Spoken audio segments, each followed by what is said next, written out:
Hello and welcome to the Computer Game Show. My name's David Turner. I'm here with James Farley. Hello. Matt Murray. Hello. No Sean Bell this week. He's off partying his little butt away. So instead of Sean, we have the always wonderful Iain Lee on the show. Hello, Iain. 6, 7. Hey guys, Six. It's great to be here. 6, 7. He's You down, really he's down know with the our kids. audience. A barbershop haircut for just a quarter. These are all brain rot memes. Do you not know that we one? went- Okay. I know the 6-7 one, but not that last one. You don't know the good. barbershop? Oh, no, what's that's that Editing's not really into it, but I can't remember where we were the other day, but 6 and 7 come up, which is like 6, 7. I'm like, well, Do you know this one? Bum do do do do do do bum bum. I mean, that I rings a don't know bell. that But one. I think you might. I think you made that one up, and you're just trying to push it. It's real.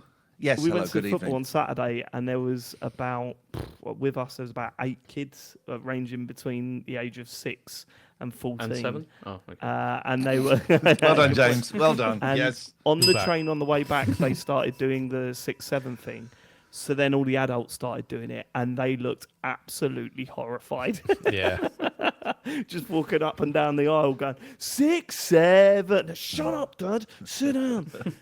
It's a podcast about video Yeah, games. so- Usual starts by thanking our Patreon producers this month. They are Aaron Patrick, the QuickBooks chap, Simon Nelson, Moomin Biscuit, Trans Rights to Human Rights, Dave Ernsberger, Colin Brown, Gasman, Rocketman76, Smooth Monkey, John Tempelli, Jackie Sniper, Sam Higton, Thomas, Stan, Philip with an F, Cutty, Steve Lee, Jack Oven, Grey Dragon Claw, Colin the Car Wanker Smith, Lee Gee Bottom, my dog Skip, who I met last night. Thank you for my alcohol-free Guinness. That was it hit the spot. Dean, Evil Mammal, Don Whiskerando, Boza Karma, and 2. Well, we've got a returning Full Nelson member in Jonathan Edwards. That's Johnster. Welcome back to the fold, Jonathan Edwards. It's good to see your name. And Where did you go? Where did he go? This is the We question. don't ask. Hey, that's. They It's, do it's what fine. they want. Yeah, That is it's all- fine. We're not. Okey-doke. I was a little bit upset. I am curious. Actually, I'm Jonathan Edwards, disappointed. you have to let us know. Otherwise, we will not give you a refund and not read your name out again. I'm joking. And right, so we've got one new Full Nels member, Oh. and they've called themselves, and the newest Full Nels is, and that's it. You were at the bottom of the, so it Meta. doesn't So really you work, but- need another new full Nels to make that complete. So how do you go about doing that? You go to patreon.com/TCGS cat. and you could complete No, you didn't. Only can. you can complete the gag. Look, I'll be honest with you, right? We are not quite ourselves tonight. We've been I'm smoking the very, very tired. reefer. She smoked a little not bit of been- reefer. I've not been smoking the reefer at all, and that is very naughty. You know where I was last night? We had You were at our the reefer first. shop. Yeah. You're the weed The house. fact that you call it the reefer shop it means that I was not. Okay. I was not having any reefer last night. No. It was the first night of Iain Lee's Imposter Syndrome, a show, a live show. Your first solo live show for how many years? 10 years, man. It's Yeah. wild. I don't know if you can claim that when it's not. It's sort of, I'm part of it as well. It's not really a solo show. Solo's very loosely. I had used vowed I there. was never going to do a live show again because they're so stressful. I get so anxious and it's just too intense. And then about 3 or 4 months ago, I woke up with sort of half an idea for a show, and I sat at my computer and I emailed a venue, the Stables in Wavendon, and said, "Oh, can I book your small room to do a show, please?" And they went, "Yeah, sure. You're booked in for October the 5th." And suddenly I had a show booked, and I don't quite know how this chain of events happened, but I think basically it's kind of me talking about my career a bit, and there's a little bit of stand-up, which I wasn't sure I was going to do, but actually went quite well. We watched some bits of the 11 o'clock show, and then the second half is a Q&A hosted by David.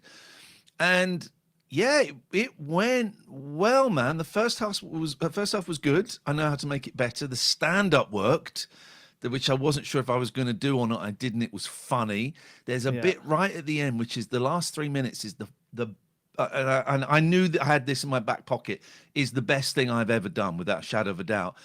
And the questions with Dave was brilliant. It was What was so good brilliant. about the finale? Because I think at one point when we were talking about this, it was a question whether we were going to do it or whether you were going to do it or not. Yeah. And then we had a little run through the show as a sound check, and you did the full bit at the end. Yeah.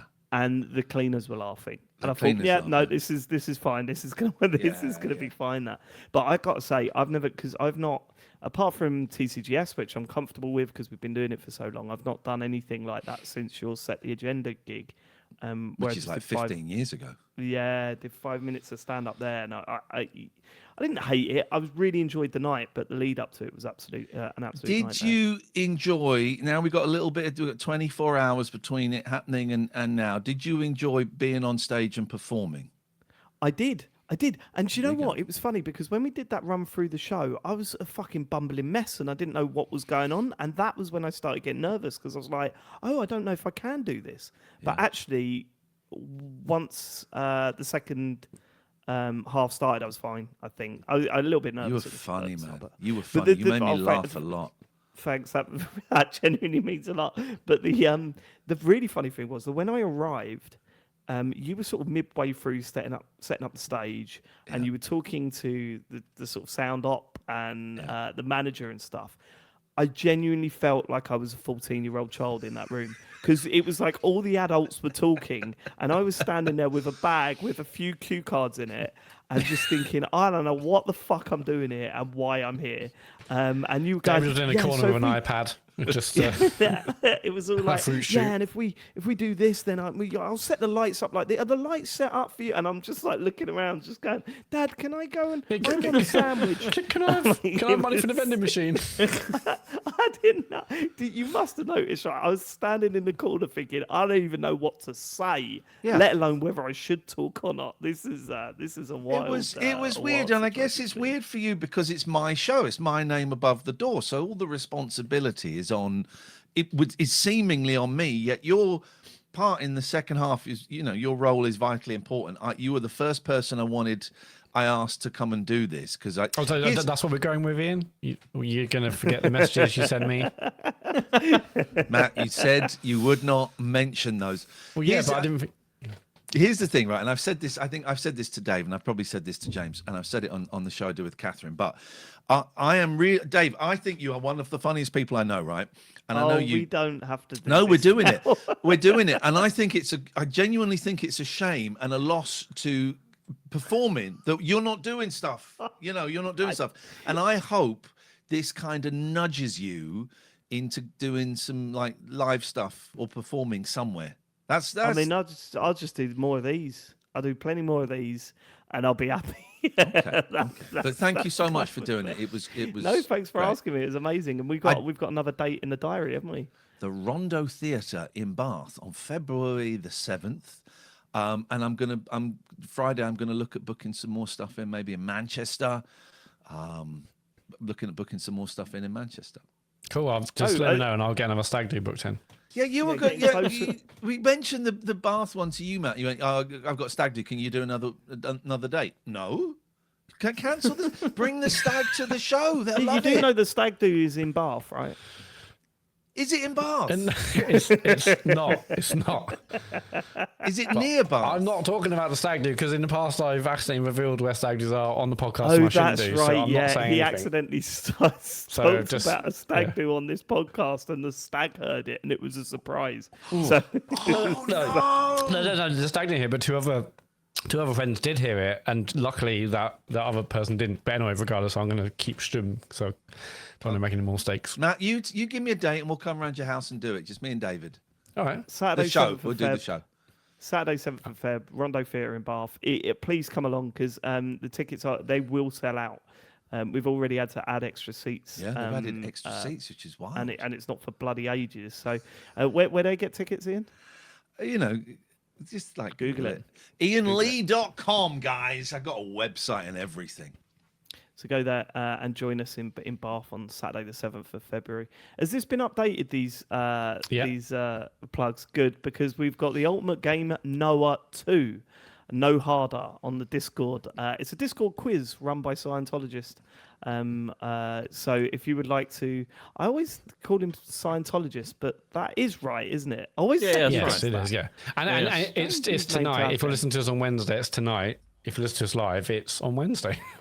That's right. Go over to our Discord. You can get a link from tcgs.co if you'd like to join in the quiz there. Right, that's it for the plugs. Let's get to the feedback for last week's show. Matt, they'll love it, did they? Well, I'll let you decide. I'll let you decide when you hear the first name, which is by Horrified Listener. Oh yeah. Horrified Listener says, I'm sorry, but why has David, I'd like to keep the podcast sounding natural, not overly edited, Turners added stripper music to James taking off his jumper? Podcast listeners can't even see him take it off. Which is a bloody great point. It is, because David. I remember when David was away, because of with the whole baby stuff and all that. How I just said, "Oh, we're going to add like a load of like beds, jingles stings, and bedding stuff like that," and you were genuinely worried that was going to happen. Yeah, no, like, I don't want that at all. I didn't want that at all. But Makes the that sound idea natural. of James Farley stripping to that music with screaming over the top of it was too funny not to put in. I was absolutely delighted with that. So hey, I'm happy to be a hypocrite if it's the right thing to do. That I was in the kitchen, and that made me howl with laughter. That was fantastic. Chen was not impressed. Theatre of the mind. Why she was wasn't not impressed. I played it to her, and she was like, She was just like, "That's just sad," So that was it. Yeah. Sad for who? For you? For me. David or the listeners? You? No, for me. It was for me. Yeah, she was. It was sad for you. Why? Yeah. It was Well, sad. It was like implying that you were Yeah, hot like- and you had a hot bod. She's saying Yeah. you're not sexy. Yeah, I like think Chippendale. so. Yeah. I think. Look, let's just not talk about it. Let's move on. No, you brought it up. Yeah. You can't bring it up and say let's not talk about it. Well, no, it's just. I think she thought I was being mocked.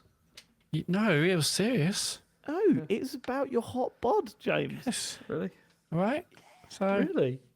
yeah, I mean, He's going to pass out. We're going to see it live. No, because he's ill. We might happen. YouTube Yeah, figures no, he is legit. We went signed through off the for work roof. from passing out. So. Yeah, I think he might be There he gone goes. now. There he goes. Yeah, He goes. James, He's going. be He's careful. going. We're going to see it live. Stand up. And James when you do it. is coughing and he's falling And don't forward. mute the mic. No, he's already muted. He's it. going Oh, James is very close just tonight, I on the think. edge there. It's fine. It's fine. Just on the edge. Did you Folio in the chat just put yes, got him? We almost killed him. That was great. We're not even 10 minutes in, and we've nearly made him pass out. And actually, were there to be a death on the podcast, you brought it up. So we're just, I mean, and the police will see the evidence. We were just merely. Oh, James is. Oh, is he gone? He's back. I don't know. It's just gives massive headache every time that happens, which is nice. Continue. Can you write down gives massive headache as an episode? Already ahead of you. Cheers. Okay. Oh my God, I love being on this show. I've been on this show for over a year, and I love being on this show. No, yes, you have. It can't be a year, surely. It's over a year, I swear. If you look, Matt, it's Every over a guest year. says that, and we're like, no way. Oh, yeah, turns out it's over a year. And but the only problem with being on it means on Wednesday I have nothing to listen to because I can't listen to my shitty voice. So it's give with one hand, takes with the other. I'm thrilled to be here, but I've got nothing to listen to on Wednesday. James doesn't look very well at all. He don't, does he? It's good. It's gone. Continue. It's Next good. bit of Go feedback. on. Yeah. It's good. Let's Next go bit- on. Well, next that's bit of convinced feedback. me that you're well. Yeah. Go on, Matt. Okay. Big Johnny, AK Megabyte. Oi, oi, Matthew Murray, you absolute ledge. Just a quick one to say I need to shift a date for my stag do next February, as unfortunately it clashes with a show I want to see at the Rondo Theatre. That's not too much of a fuck about, Matt. Cheers, lads. That definitely sounds like Johnny. Thanks, Johnny, for messaging. You could have just WhatsApped me, but I appreciate that, and I will not be doing that. Is he jealousy, do you reckon, Ian? Do you reckon he's jealous? Matt is His jealous. old mate Davey T is shooting for the moon. Is that? Oh, I would imagine all of your friends are very proud of you and are keen to support you. Let's Yes, ask them. well- Matt, well are you done. proud of him? And keen Yeah, to I support him? mean, keep doing your little shows. That's great. Keep doing your little shows, It's David. good. It's good. He's got an outlet. Yeah, something, just just like a little so, something, you know. just just waste an evening. That's fine. What Just are you getting involved for, James? What? I'm just. Don't I'm talk just down saying. to me. I said it's good. You got a not a Matt little. You've can got an talk down outlet. to It's me. good. It's funny You because they're having a can't. dig at you, but it's also it's ricocheting onto me. I'm getting the shrapnel of this Yeah, you're insult. getting the little. Yeah, you're getting the Wow, little they're show dragging me comment. down. Killing my great. buzz, man. Go on then. Renegade has messaged us. Dear TCGS, long time listener, haven't emailed in since the first time I got a tour of the Rare Studios about 8 years ago. Anyway, as a big fan of Dave Chong's TCGS theme music, I want to make you aware of its small but significant part in an ongoing evolution of the greatest drum beat ever created by man. In 1969, a minor soul/funk band called the Winstons released a song called Colour Him Father, which was a minor hit but ultimately sank without a trace. The band never really hit the big time. On the B-side was Amen Brother, an unremarkable song that features a 7-second drum break performed by the band's drummer Gregory G.C. Coleman, which occurs about 1 minute 26 seconds into the track. 20 years later, this tiny snippet of an obscure B-side was dug out of the vinyl crates and became one of the most sampled drum breaks in music history. Famously picked up by Dr. Dre for NWA's Straight Outta Compton in '89, and then exploding, appearing in 7,000 tracks since then. Spoiler alert, the Futurama theme and the TCGS theme have the same beat. The Amen break went on to spawn an entire genre of music. Drum and bass jungle has been fixated on its break since the earliest days, and that's how I became obsessed with it. Every time I hear it in a movie, advert, or TV show, my antennas go off. Anyway, I love that my favourite podcast always starts and always ends with my favourite break beat of all time. Please ask Dave Chong to do 174 beats per minute remix so I can rinse that proper. Here's the Empire Strikes Back sad ending. The Winstons never received any royalties for the sample, and drummer Gregory Coleman passed away in 2006, homeless and penniless. Rip. Which is a sad end to that email. We did rip it, yeah, for the intro. I didn't know that. That's a nice little lesson there about drum beats. I didn't know anyone listened to it that intently. I just imagine they do just hammer the skip forward 15 seconds button twice. Do you listen to the theme they're tune, missing Ian? out. I do listen to the theme tune. I don't listen to the socials. Or What about the 2-minute mix at the No, end? no one does. do you or skip the socials? feedback. Or the news. hell. Or But what we've been socials playing now this is week. really snappy. It's just like, here's a website. I'm really cut it down. It's not. I did actually What? hear a bit of You it don't, last you week. know and you it don't was- listen to it. I heard What it do you last week because I thought I'm coming on. I should listen to all of it. But I'm going to be honest, Matt. Your delivery was shit. Wow. You Sound like didn't a even review mention from that last there's- night. Did you mention that there's no Prime Gaming anymore? Thought that would have been a big part of your socials. Yeah, that's all gone to That's pieces, all gone. isn't it? now? Prime Gaming's Well, gone. Matt, it's hasn't just it's just the brand has been retired, but they're still doing the same okay. benefits. That's a shame. I thought we were going to get a little bit more. When I say less shit, time on the socials. I mean, it was unfocused. It was sloppy. You want to get in there. You want to ignore the other guys. They're trying to drag you down. Blank them out, Matt. Shine. No, okay. I think this week's socials are going to absolutely bang. Okay, All right. I don't think they are. Oh. But go on. James, supposed to be on my side. Oh, I think sorry. you Yeah, have I think they're going to be great. Okay. I think that sounded sarcastic. We're going to end with Stig, who's messaged us. Who would have guessed that one day life would imitate art and James would once again be thwarted by a door? Yeah, it was annoying. This is after James being locked in or locked out last week. I didn't make that connection. Do you know this story, Ian? I know the story about the door last week, but I don't get the Yeah. reference there. So there was a game. Did you ever play Heavy Rain? Yeah. How funny you mentioned that, because I was thinking of that yesterday. I gave up at Heavy Rain when you really early on you opened the fridge and you had to shake the orange juice and you had yeah, I to do it remember in that. a way and it would cue something, but I could not fucking shake the orange juice the right way, so I didn't get very far. I mean, I had Well, the same problem with a door. Oh, I couldn't okay. open. Yeah. James streamed it, and it's like one of the last things you do in the game, isn't it? It's like in the Yeah. second to last scene or something. You have to open a door. And you're trying And to James- get in there because there may be something bad's going to happen, and you've got to get in there quickly. I spent about 25 minutes like trying to get in. The Yeah, door. it's supposed to be one like a point very you could quick turn action over. sequence, and yeah, Yeah. James took it as like a whole massive set piece that lasted for. I mean, it's one of the funniest highlights we've done on Twitch, frankly. Like the We'll send you the constant. video. It's on YouTube somewhere. Yeah, The, I put the whole thing up as one individual video on our YouTube. I think it's like James versus Door or hardest boss in a video game ever, Oh, I'm or going something. to write that down. I like James's. Yes, I didn't. I didn't make that connection. But you're absolutely right. James has a history with doors. Yeah. And that continues. That continues to this day. Are we done with the... I constantly have to call the key man. I know how they Really? open most. Well, yeah. I remember once when I lived in a flat, I got locked between the front door and the front door, and it was embarrassing because I had a drug dealer coming around. Wait, hold on.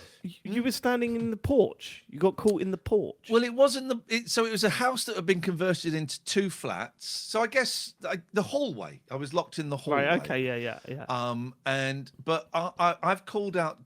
I know how they open the door. You know, do you see? They do a trick, right? They sort of go, have a look over there, and then they waggle the door, and the door is open, and they won't let you see how they do it. I know how they do it. Credit card, isn't it? Credit card in the thing. It's not. It's got to be flexible, right? So you can do it with a water bottle. Cut the bottle, and you can, if you waggle it. I'm telling people how to break into my house. This is unbelievable. You can waggle it, and you can waggle it past the bolt bit, and that will flip it, and you can open the door.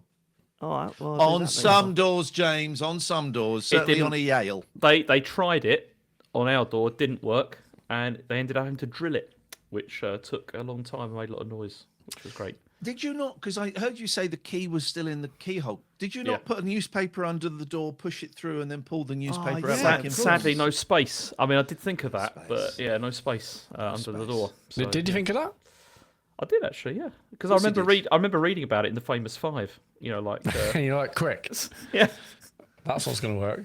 Anyway, that is it for feedback. Go to tcgest.co to leave your feedback. Should we get to news? Let's talk about video games for a change. James Farley's going to take us through the news now. Yeah. Excited to hear what he's got to say. I mean, it's just a load of shit, isn't it? What I mean is it's like I don't mean the news. Well, actually, no, it's just a load of bad news. Bad news. You know, Okay. yeah, Sorry. That's all news. Yeah. So we've had more stuff from Microsoft this week because they've decided to increase the price of Game Pass Ultimate by 50%. And so it's now gone up to £22.99 a month. But it's all right because they've added Ubisoft Classics that were already on there and also Fortnite stuff to it as well. So it makes it really worth it. What was it before? What was the before? It's $22.99. It was $16.99 or $15.99 before. Jeez, that's a big For Game Pass Ultimate, jump, this is, yeah. Yeah. So it's pretty, and then also they've reworked all of the tiers now, so they've all got the same names as the PlayStation one for some reason, nearly. So you got like Game Pass Essential, which is the cheapest one, which is $6.99. $6.99 a month, and then you got Game Pass Premium, which is $10.99, and then Ultimate obviously is the ultimate. They're saying, but you can't play your console online without. You need one at least of these. Yeah, you need at least Essential. Yeah.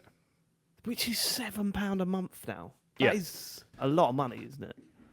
It's Yeah, getting especially when you ridiculous. think Xbox Live Gold was 40 quid a year. Yeah. Yeah, I think I'm on Ultimate, and I don't.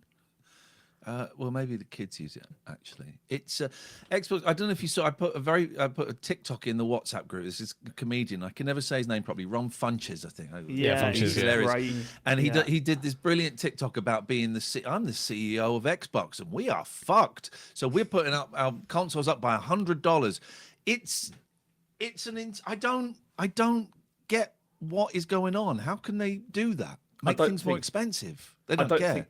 I don't think they get what's going on at the moment. It's really weird what's going on. And then they've also done also the PC Game Pass still exists, but that's gone up in price as well.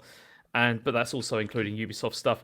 And but Game Pass PC, I thought that basically gone, and now it's embedded with all of these. No, it's not a brand anymore. No, it still exists. But I think the ultimate intention will be for that to be phased out, and it will just be Game Pass. And then that will be across like all of them. But then also they've changed it so the Microsoft rewards as well, you can't use them anymore to like redeem points for Game Pass subscriptions. Like you have to they've stopped doing that. But then apparently after this happens, the website for cancelling subscriptions crashed.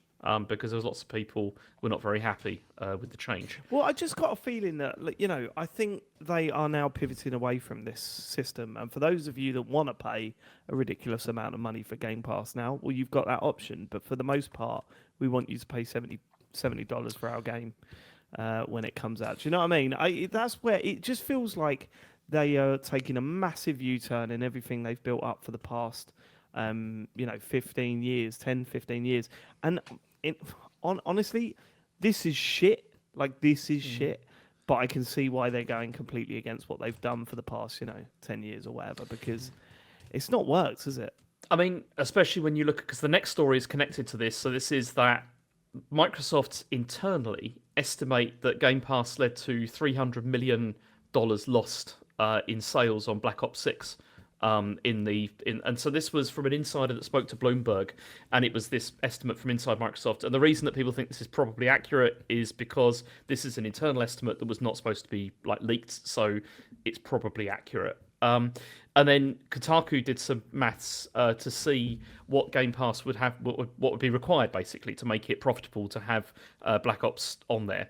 And they reckoned that it would require an influx of 15 million new Ultimate tier subscribers for at least 1 month, or 1.25 million over a whole year.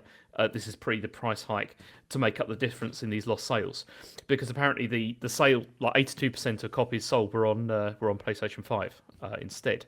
And we've had no update either on how many subscribers that Game Pass has got now, because the last count was 34 million in 2024, but there's been no update on that since as to whether that's increased or not.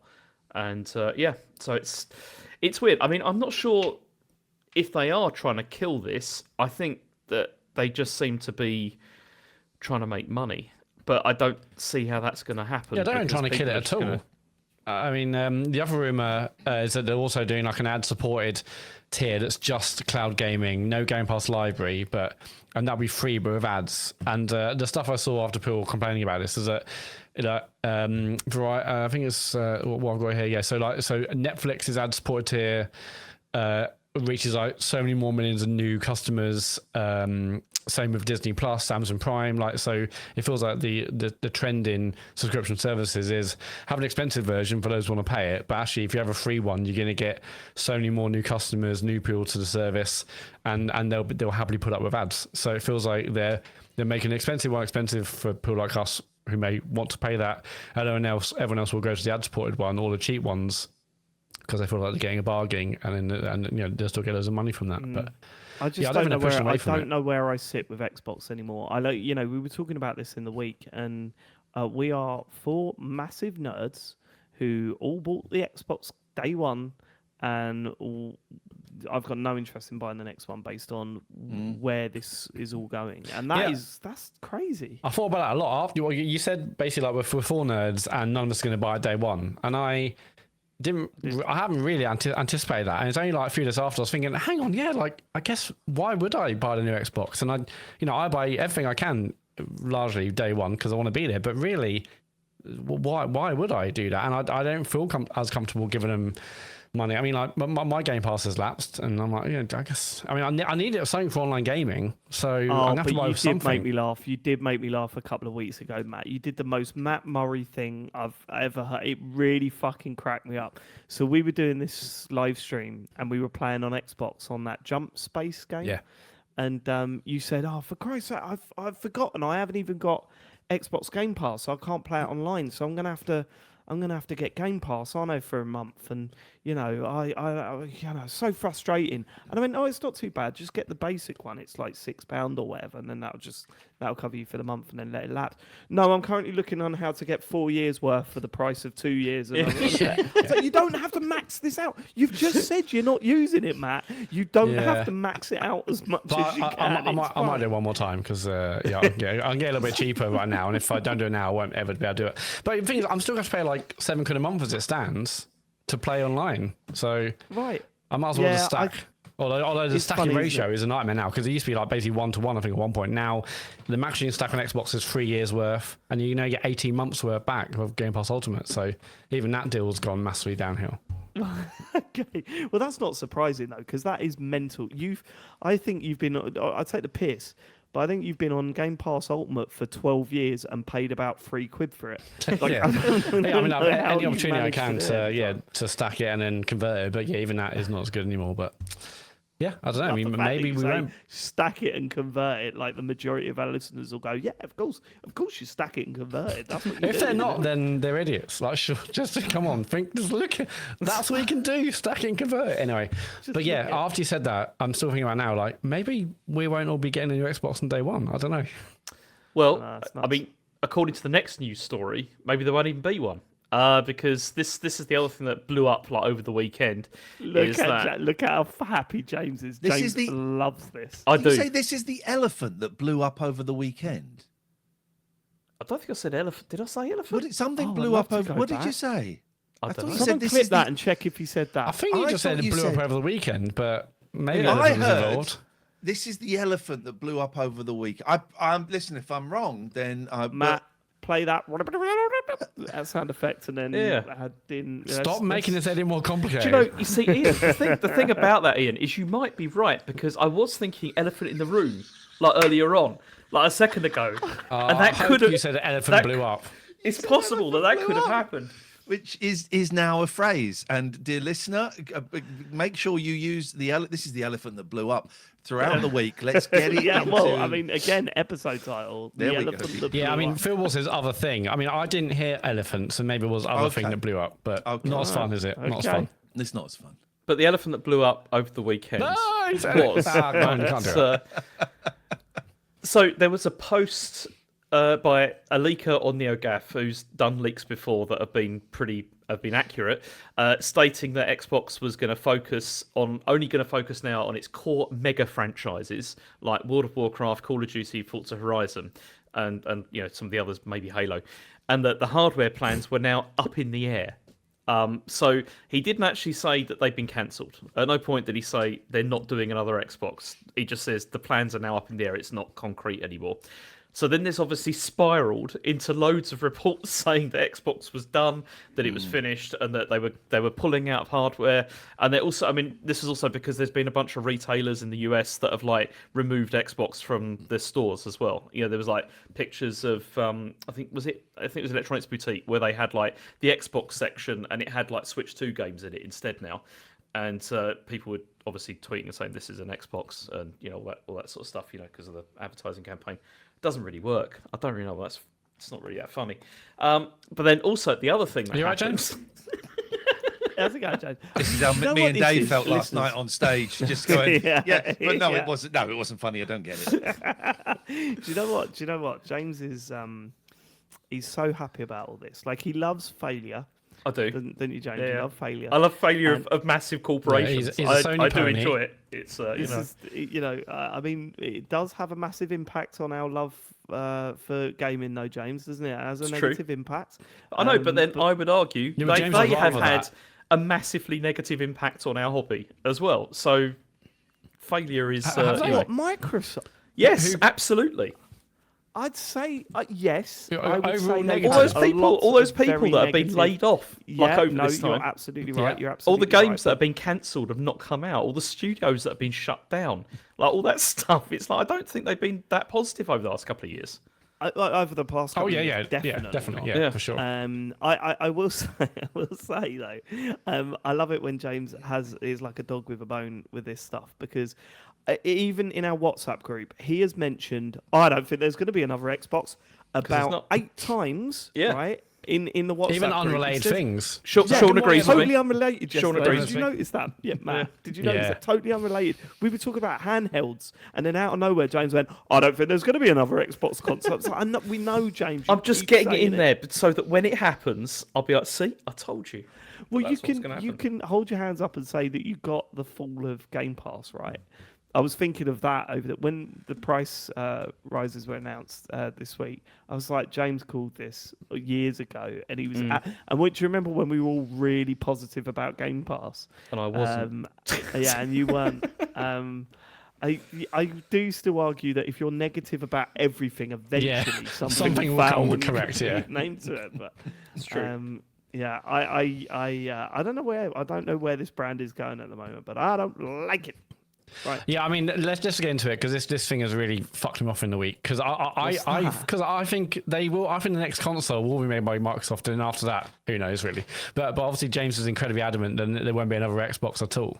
But No, I I think can see where James is coming from. Matt, where are you coming from? What makes you think there will be? I just think that they're too far down, probably R&D or development or deals with whoever it is to like switch. I think that they're using this ROG Ally stuff as research and seeing, what works. If someone takes their brand, that the Xbox IP and whatnot, and builds their own hardware, is that good for them ultimately? Is like the brand cachet there or not? I think they're using this as research. I think right now the next console will come out with Microsoft manufactured, but the next one, maybe there won't be at all, or it'd just be something else built by someone else. But I think we're too far down. If the consoles are coming out 27, 28, I just think we're too far gone down that bit. I mean, they've obviously signed a massive AMD deal because all these, and everyone says, it's going to be like basically going to be PCs. I mean, there might be PCs and that they're open and they have other stores on them.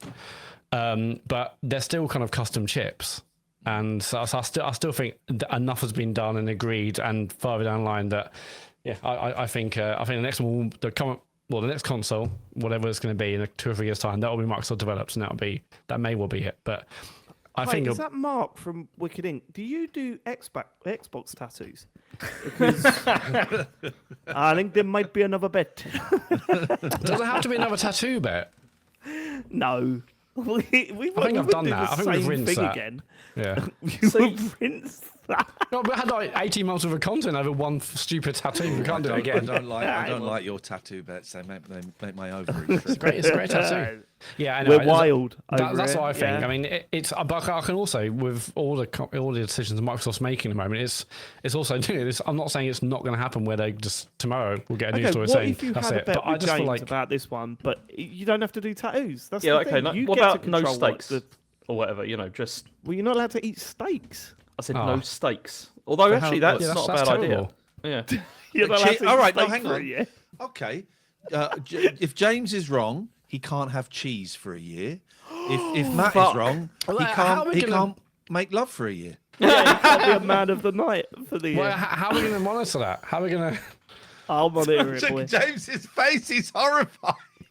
I mean, mine's worse. James is more Mine's upset way than worse. Matt about this. We can come up with something. We can come up with something for Matt. That Let's do sounds a like bet, a good and bet. then we'll work out what the. Come on, because you're both really confident about this, and I really want to. Yeah, no. take So you on I mean, again. let's hear your argument, James. I mean, I've heard it in WhatsApp every 2 minutes, but for listeners, Yeah.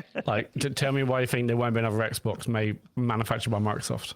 I don't think there's going to be one because I don't think that the people that were at the top who are making these decisions are any longer actually making these decisions anymore.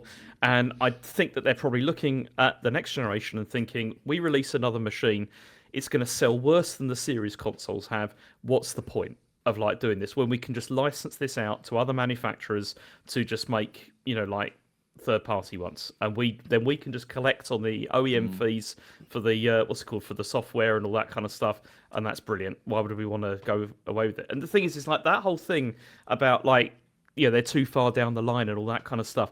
Microsoft cancels stuff all the time. I mean, look, do you remember the Kin? Which they put all that money into research. Do you remember the Kin? What was the Kin? I don't know the Kin. So the Kin was a pre-iPhone phone that was supposed to be for teenagers for doing text messaging and stuff, right?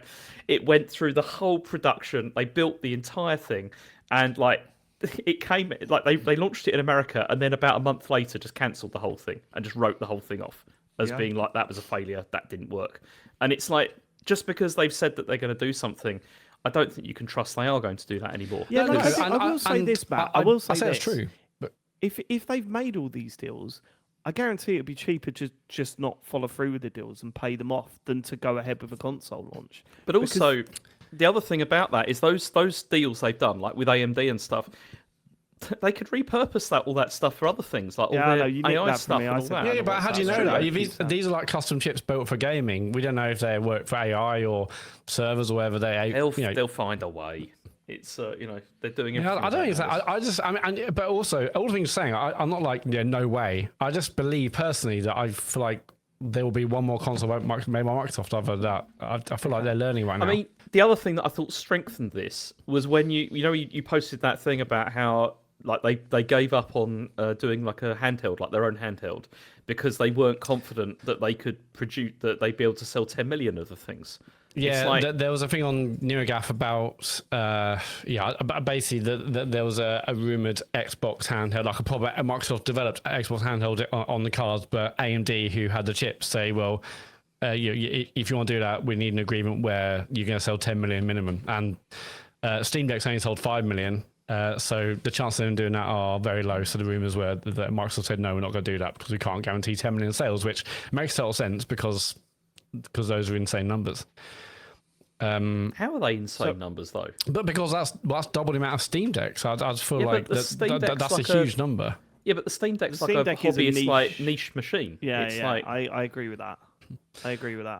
Yeah, I think You Nintendo can't say can that do no those other kinds of numbers. handheld will sell that well because Nintendo Oh, released. no, yeah, but a bunch Nintendo of can them, because they're the fucking kings of handheld. But I think that's a huge number to like say you have to agree that as a minimum spend. Okay. Um, So would the bet be whether or not Microsoft release the next Xbox, or whether it, or Well, I think whether or manufacture. not Microsoft manufacture the next Xbox? yeah. Yeah. I mean, I can see it going either way, but I personally believe it'll be. I think It they will happen. sounds like a bet. I've It got a does little sound like a tingle in bet. the dingle of being present Yeah, at I know. this. I'm not doing no historic tattoo bet, moment. but It I'll, doesn't need to be. I'll do a tattoo. bet It that would be doesn't crap if involve it my was body another online tattoo. again. Matt, it would be crap if it was another tattoo. Okay, It's good. got to be Piercing. like completely different. But piercing is good. I'd love to see James. Piercing. No, Piercing. You're right. You're hearing, guys. Right. Are we doing a bet? Are you betting each other? Yeah, I'm happy to do that, but I want to know what the stakes are. I Well, do yeah, like we'll work the that 12 out. months of no cheese because you look Oh, horrified. There's They're no way I could actually do that. disgusted by that. There's 6 no way. months. Are you in? James, I've got a tattoo on my fucking body for life. You can have no cheese for 12 months. Matt, I like cheeseburgers. I didn't want a Wookiee on my ass. Right. Is this bet going ahead? Does vegan cheese count? Is this There were bet some people going that ahead? argue vegan cheese isn't cheese. Yeah, so maybe it does. Yeah, I think it'd be an interesting bet. I mean, I think they will manufacture one. If I'm wrong, I mean, Alright, I can see myself being wrong because it's Microsoft and anything can happen. But I personally believe no. Then Trust it's Phil. on. Trust Phil, Matt. It's gonna I happen. don't trust Phil. Okay, go to tcgs.co and send us your suggestions of what the stakes should be for this bet. We also need to get this properly nailed down, but we can do it next No, I week. think that's as simple as it is. Microsoft Yeah. manufacture the next Xbox, yes or no? Yeah. You're one side and So James if is the other. it comes out and it's made by Asus or someone else, then I win. But it has to be come out from Microsoft. Like it has It to be. has to be come out from Microsoft. Has to be Yeah. come out. I Yeah. don't think it Okay. has to be come out. Yeah. Can I just clarify? I'm Are very we tired. Are we saying it has to be come out from Microsoft? We It have- does, has to yeah. come out from Come out Microsoft. from Microsoft. Otherwise, James win bet. James wins and the elephant blows up. So yeah. James Otherwise, cheese no more for James. Right, let's get to the next news story. I'd also just like I'd like some feedback from listeners. Am I just mad on this? But yeah, tcgs.co. Let me know if I probably am totally wrong on this, but I just thought why not? You go in my Okay, heart. I think crazy you could go guy. either way. I think you're right. All right. Do you want some good news for the Yes, next please. bit? All right, so Always. apparently it's going to be a deep dive on the future of Halo next month. So Halo Studios are doing a panel for the 24th of October to look at the future of the series. And so, yeah, apparently they're going to be showing what they've been doing because apparently they've been working on multiple Halo games developed with Unreal Engine 5. So it's exciting. What does You that know, mean? Ian's thinking Halo Wars. That's all you Fucking want. love That Halo. would be good because that was a good game. Every now and then I'll go on and play it, and there's only about 6 people in the world playing Halo Wars, and they absolutely destroy me. I love it so much. I haven't played Halo for a long time, and I believe the last one was disappointing, was not satisfying. But multiple Halo games, does that make you gentlemen feel concerned at all, or is that a normal No, practice? it makes me completely indifferent at this point. You know, Okay. I was a massive Halo fan. I'm a massive fan of the series. I recently, with a friend, went through every single one of them again. Some of them have wow. aged brilliantly. Some of them have aged very poorly. I personally liked Infinite. I just don't think it was supported well enough. Yeah. I think I'm concerned in the direction. I'll know whether I'll be into it from about 5 minutes into what they show at the next one.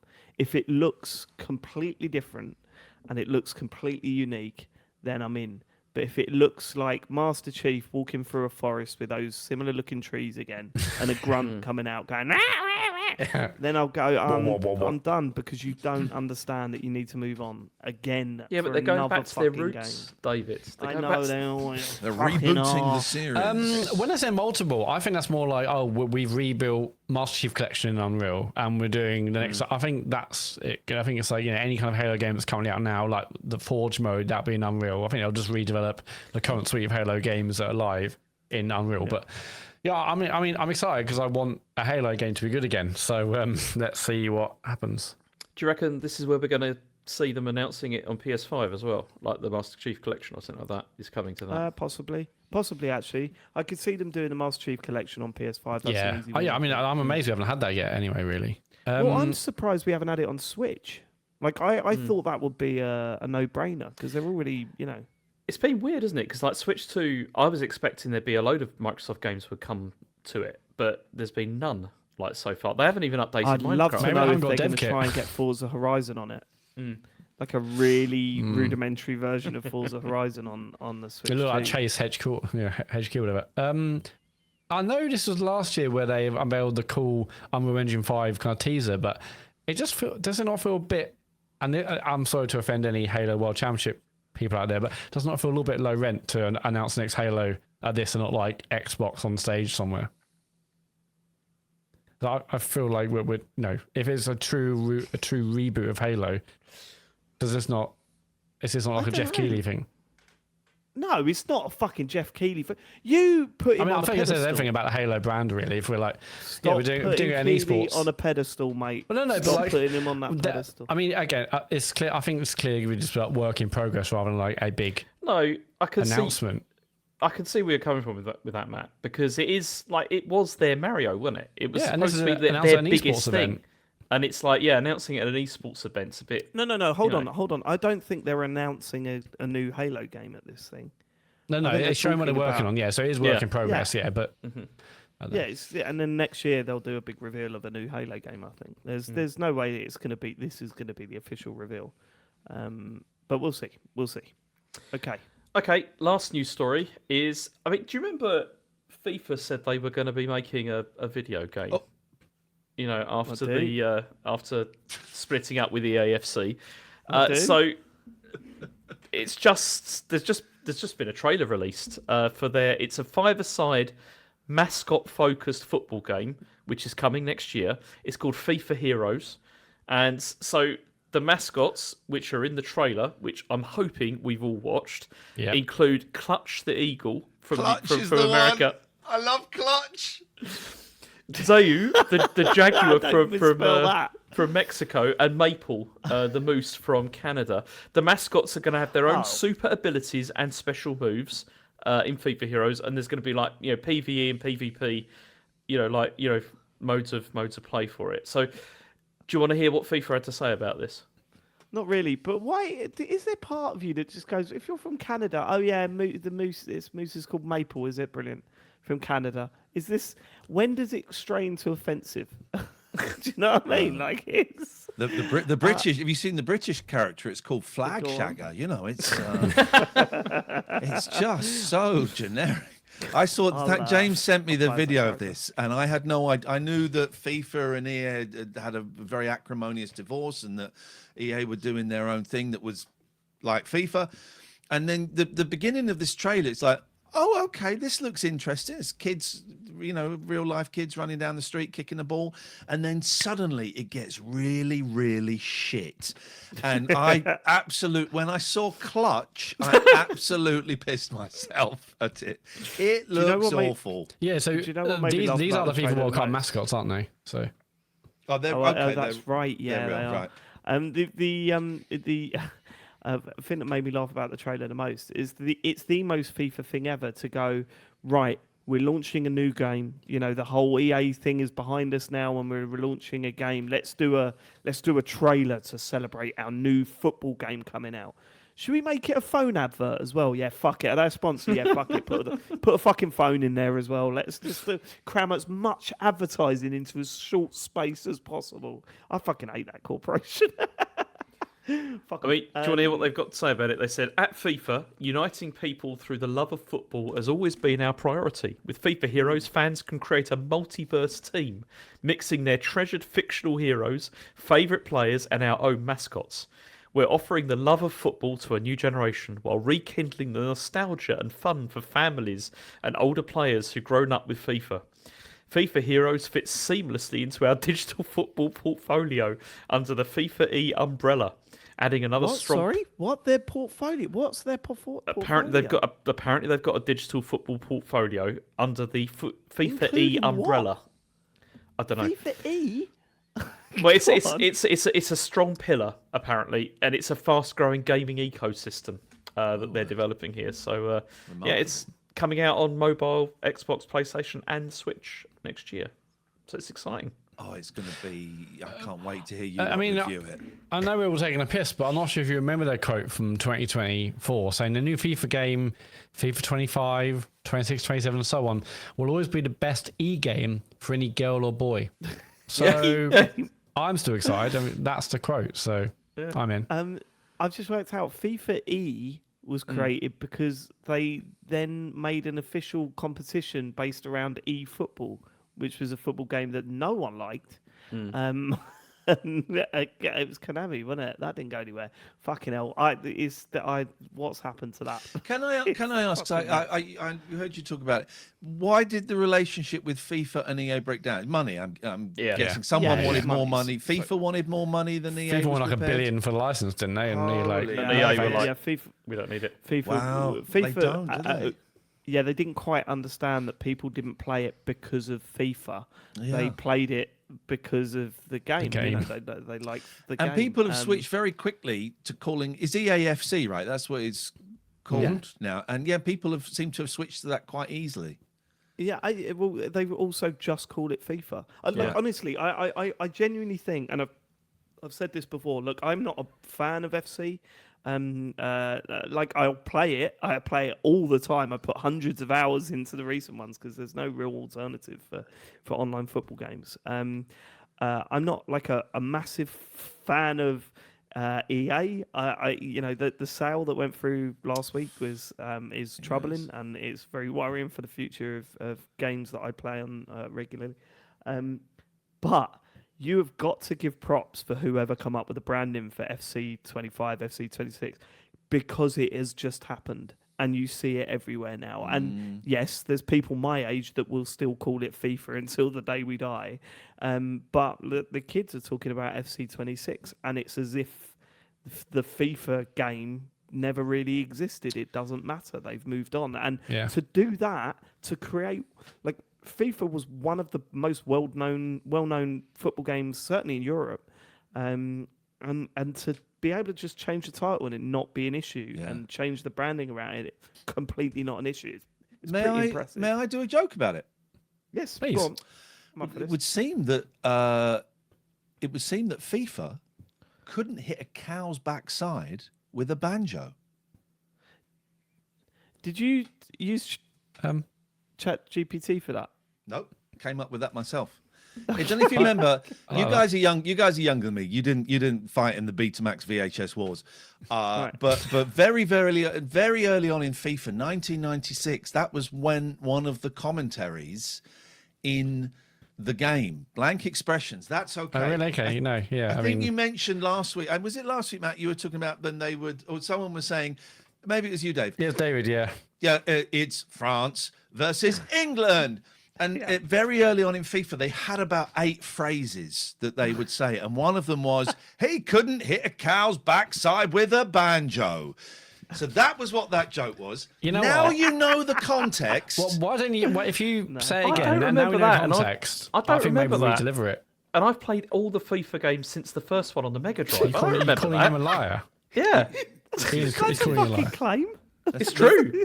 Okay, what you threaten? Take me to court? Sue me? Yeah. I mean, I don't. Okay, which version of the game was this? Oh my God! Yeah. I didn't expect the Spanish Inquisition. Yeah. I'm going to say FIFA. I'm going to say 97. Okay. Couldn't Which platform? Which platform? Fuck me. This sounds like a bet. PlayStation. PlayStation. Yeah. Right, have I got to Google it? Yeah, go on. Guys, let me go and Google While you're doing that, can I just go and get some paracetamol? Because I've got a massive headadeche. Yes. All right, we'll have a break. 1 second. We'll have a break. Right, we need to find this before he comes back. FIFA 97. Right, here. Yeah, he got. I mean, FIFA 94, 95, loved them, and then 96, 97, not as good. Road to the World Cup 98, that was amazing. Yeah, 96, 97, bad ones. Couldn't hit a cow's backside with a banjo. FIFA 98. Oh, Road to the World Cup with Beckham on the front. Found Love a it. clip. Yeah, Road to the World Cup did it. Yeah. Find that clip in. But when we need hang it. on. Here we go. The phrase "couldn't hit a cow's backside" is a commentary quote from FIFA 97 game, not FIFA 98, attributed to Andy Gray, used to describe. Yeah, you were right. It was 97. You get this podcast recording, and I'll apologise to James for being wrong.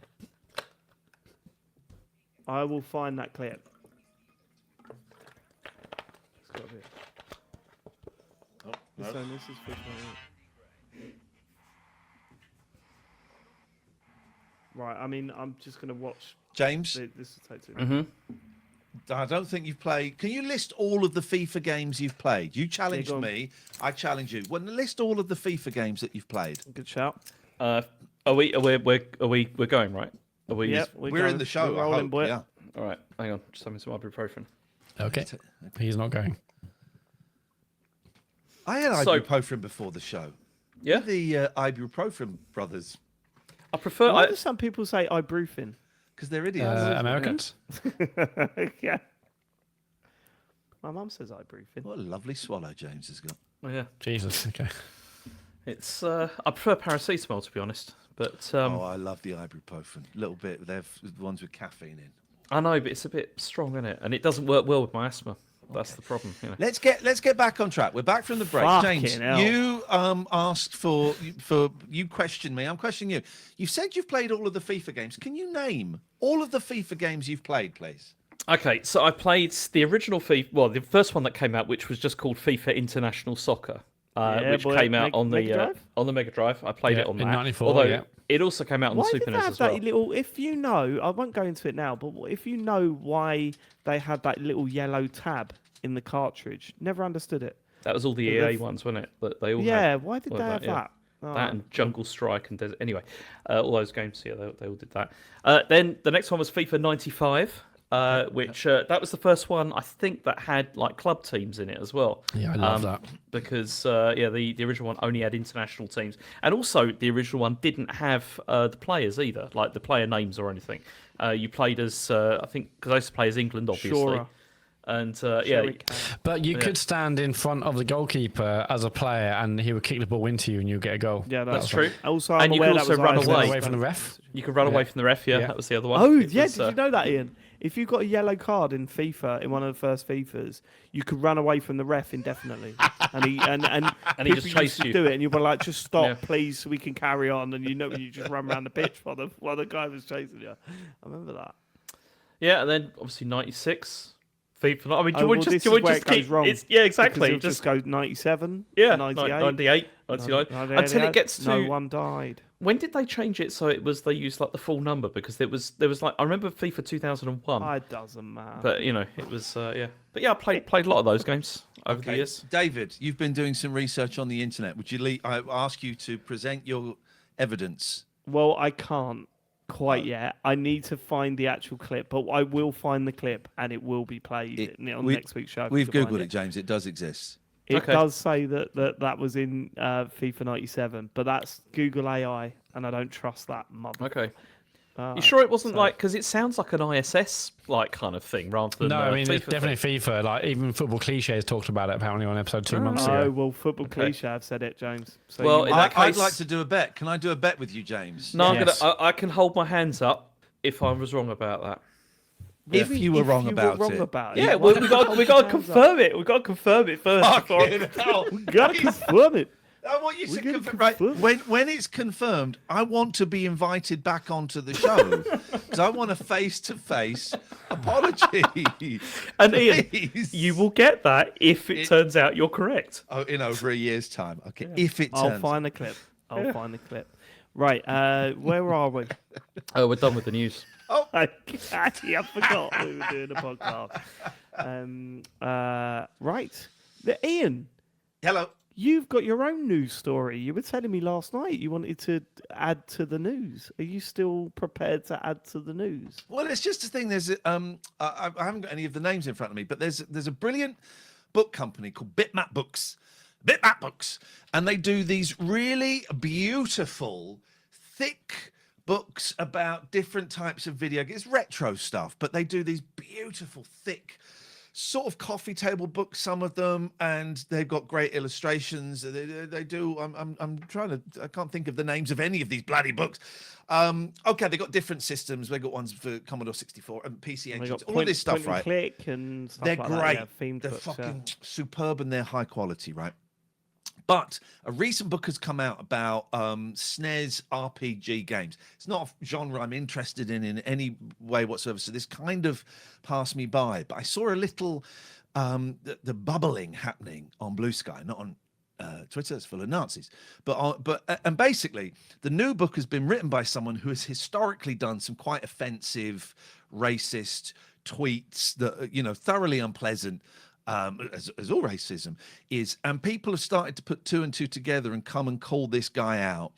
And it was getting a little bit messy online, and people were attacking Bitmap, and a couple of people got blocked, and it all got very, very unpleasant.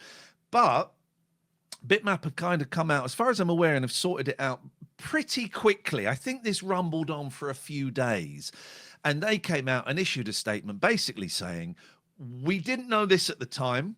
We've looked into it. You're absolutely right. This guy's tweets are completely unacceptable, not what we stand for. So we've spoken to the author, and all money he would make is going to a charity. I can't remember the name of the charity. It's the one you Special guys... effects, yeah. Special Yeah. effects. The money, the royalties will be going to special effects.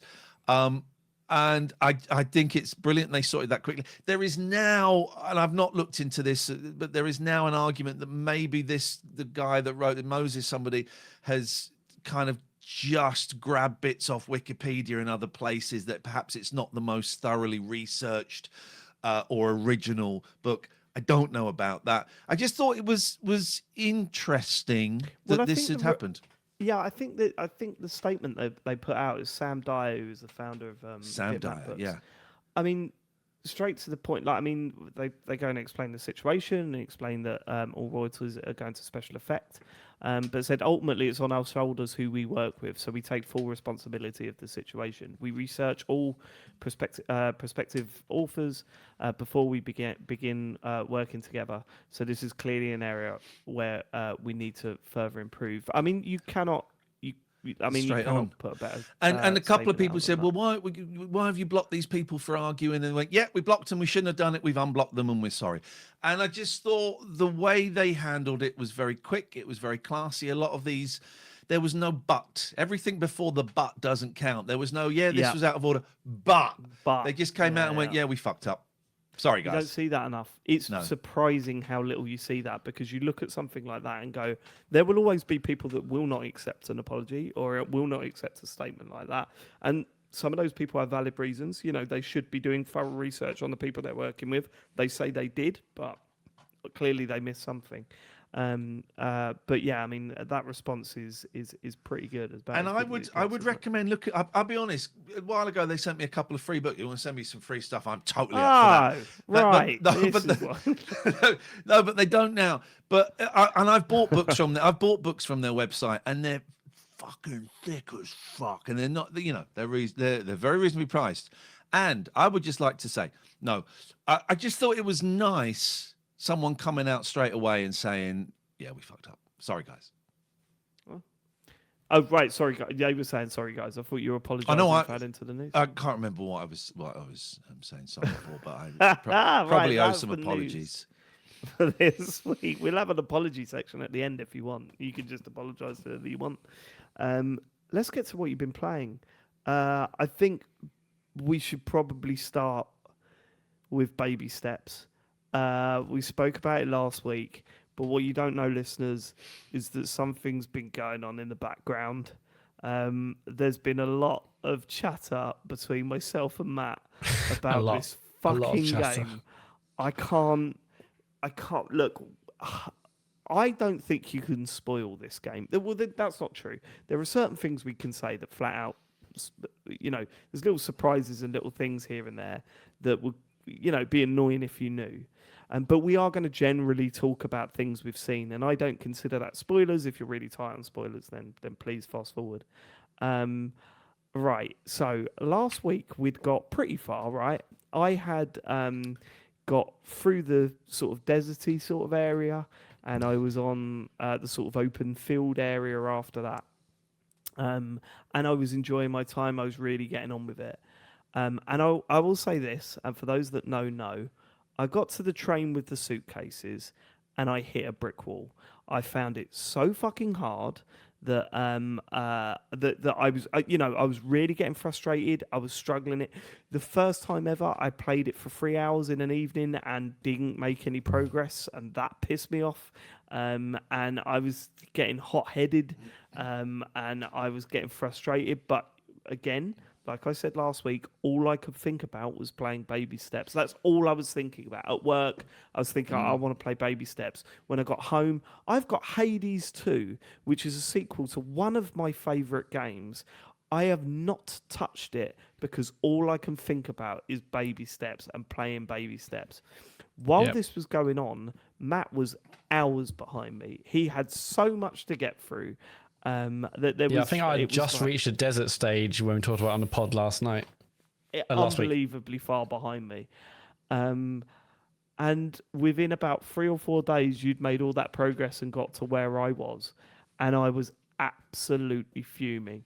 And we've sort of half been talking about it, things we've seen and things we've done and how hard it is and doing this and funny things that have happened where we've tried to, like I had one bit where I was standing on the edge of the cliff and I looked down and clearly the path was down into this sort of like down to this river and then up this big sort of structure. And I thought, I don't want to go all the way down there to climb all the way back up again. So I jumped off the cliff and landed in some railway tracks, but sort of glitched through these railway tracks and was stuck between them, and I had to reboot the game and stuff like that. And we were sending clips like that to each other. But I really don't know. So I finished it. This week. Well done, David. Well done. It was fucking brilliant. I fucking loved finishing it. I had such a good time with it. I love what it does at the end. I think it is funny, and I loved every second of it. At the ending, that is, and it took me. I come up with how long it's taken you at the end of the game, and it took me 13.5 hours to complete, which isn't too bad, right? Matt, what was your experience? Because I can't even with you, and I don't really understand what happened at the end of your game. But go on. How's your week on baby steps been? Some ups and downs. I mean, I've also been absolutely obsessed and I've also got Hades 2. I've got loads of games I need to play and I just haven't because this is all I've wanted to do. It's so frustrating when you fall over. And I've never sworn at a game this much ever. Like, I think before this game came out, or maybe in the first week, I was like, oh, this would be such a great streaming game. It just, I'm sure loads of people are having a great time streaming this. But I knew actually within an hour or two of playing it, there's no way, because I've never sworn at a protagonist in the game ever this much. I'm constantly saying, get up, you... I mean, I can edit this, so it doesn't matter. I was just like kept saying, like, get up, you fucking cunt. Just like constantly saying it. I just could not stop. I was like, get up. And then he was like, oh, God, I was like, get up. Anyway, it just really, really frustrated me. But I also couldn't stop playing it. I mean, there was some really, really complicated bits where, Dave was ahead of me at this point. And I was going to this underground structure and I'm like, how far is it? It's pretty short, that bit. And then I was really struggling on that. But I think I managed to... I managed to go up this internal spiral staircase, let's say. What kills me, right? There's 2 bits in that area One of them, and again, I don't want to say what it is, but one of them is a hard thing to climb, and it does something that makes it harder. And for Matt, it didn't do that thing. I think you glitched through it. So there's this. I don't think it glitched. I mean, there was an update. I think they made a change. I think because this thing that was hard for David to. There's no way they. The thing that David was finding it hard to traverse. The thing slowed down for me, and I just went up it. Yeah, and he did. Whereas for David, it did not, and he had to do it. So. See, Go on, James. I wanted to ask a question about this because I've read quite a lot of like sort of the chat about this game, and I know why you've done that, and we'll get to that in a bit. But go on. Quite a few people have said that, like, actually, if there's stuff in the game that you're finding too difficult, you can just avoid it. Like, it's possible. So is that true? It's a big open area. In lots of sections, yeah, but not in all. lots of sections, you can just walk in a different direction and climb up from there. You cannot for a portion of it in the middle. Yeah, there are some it's linear very bits. linear. You have to do this. Okay. In the middle, you have to do this bit, and it is tough and infuriating, and really struggled with it. Right. So you got through that. Yeah. But it's also like, even if you fall down, it's also incredibly compelling. I mean, so many bits you're like, I might have taken like 10, 15 minutes to get up, and I've fallen down. And one bit you have, okay, I won't spoil it. There's other bits where like it's not just you're holding something else as well. So I might have fallen down an area. I'm like, okay, I've fallen down. Oh, but actually I've fallen down, hardly at all. But the thing I've dropped in my hand is miles down. So now I need to drop all the way down. The amount of times I'm like, okay, I'm fine. I haven't actually fallen that far. Oh no, the thing I've got in my hand is miles away. I've got to go back and get that. Anyway. I played and basically got up to the bit that David mentioned about the train, and I actually got like incredibly close to the end. And this was like Friday, was it, David? Yeah, Friday, incredibly close to the end. And I had like a really busy Saturday, but I thought I'd try and play a bit on Saturday morning, and I basically fell down this.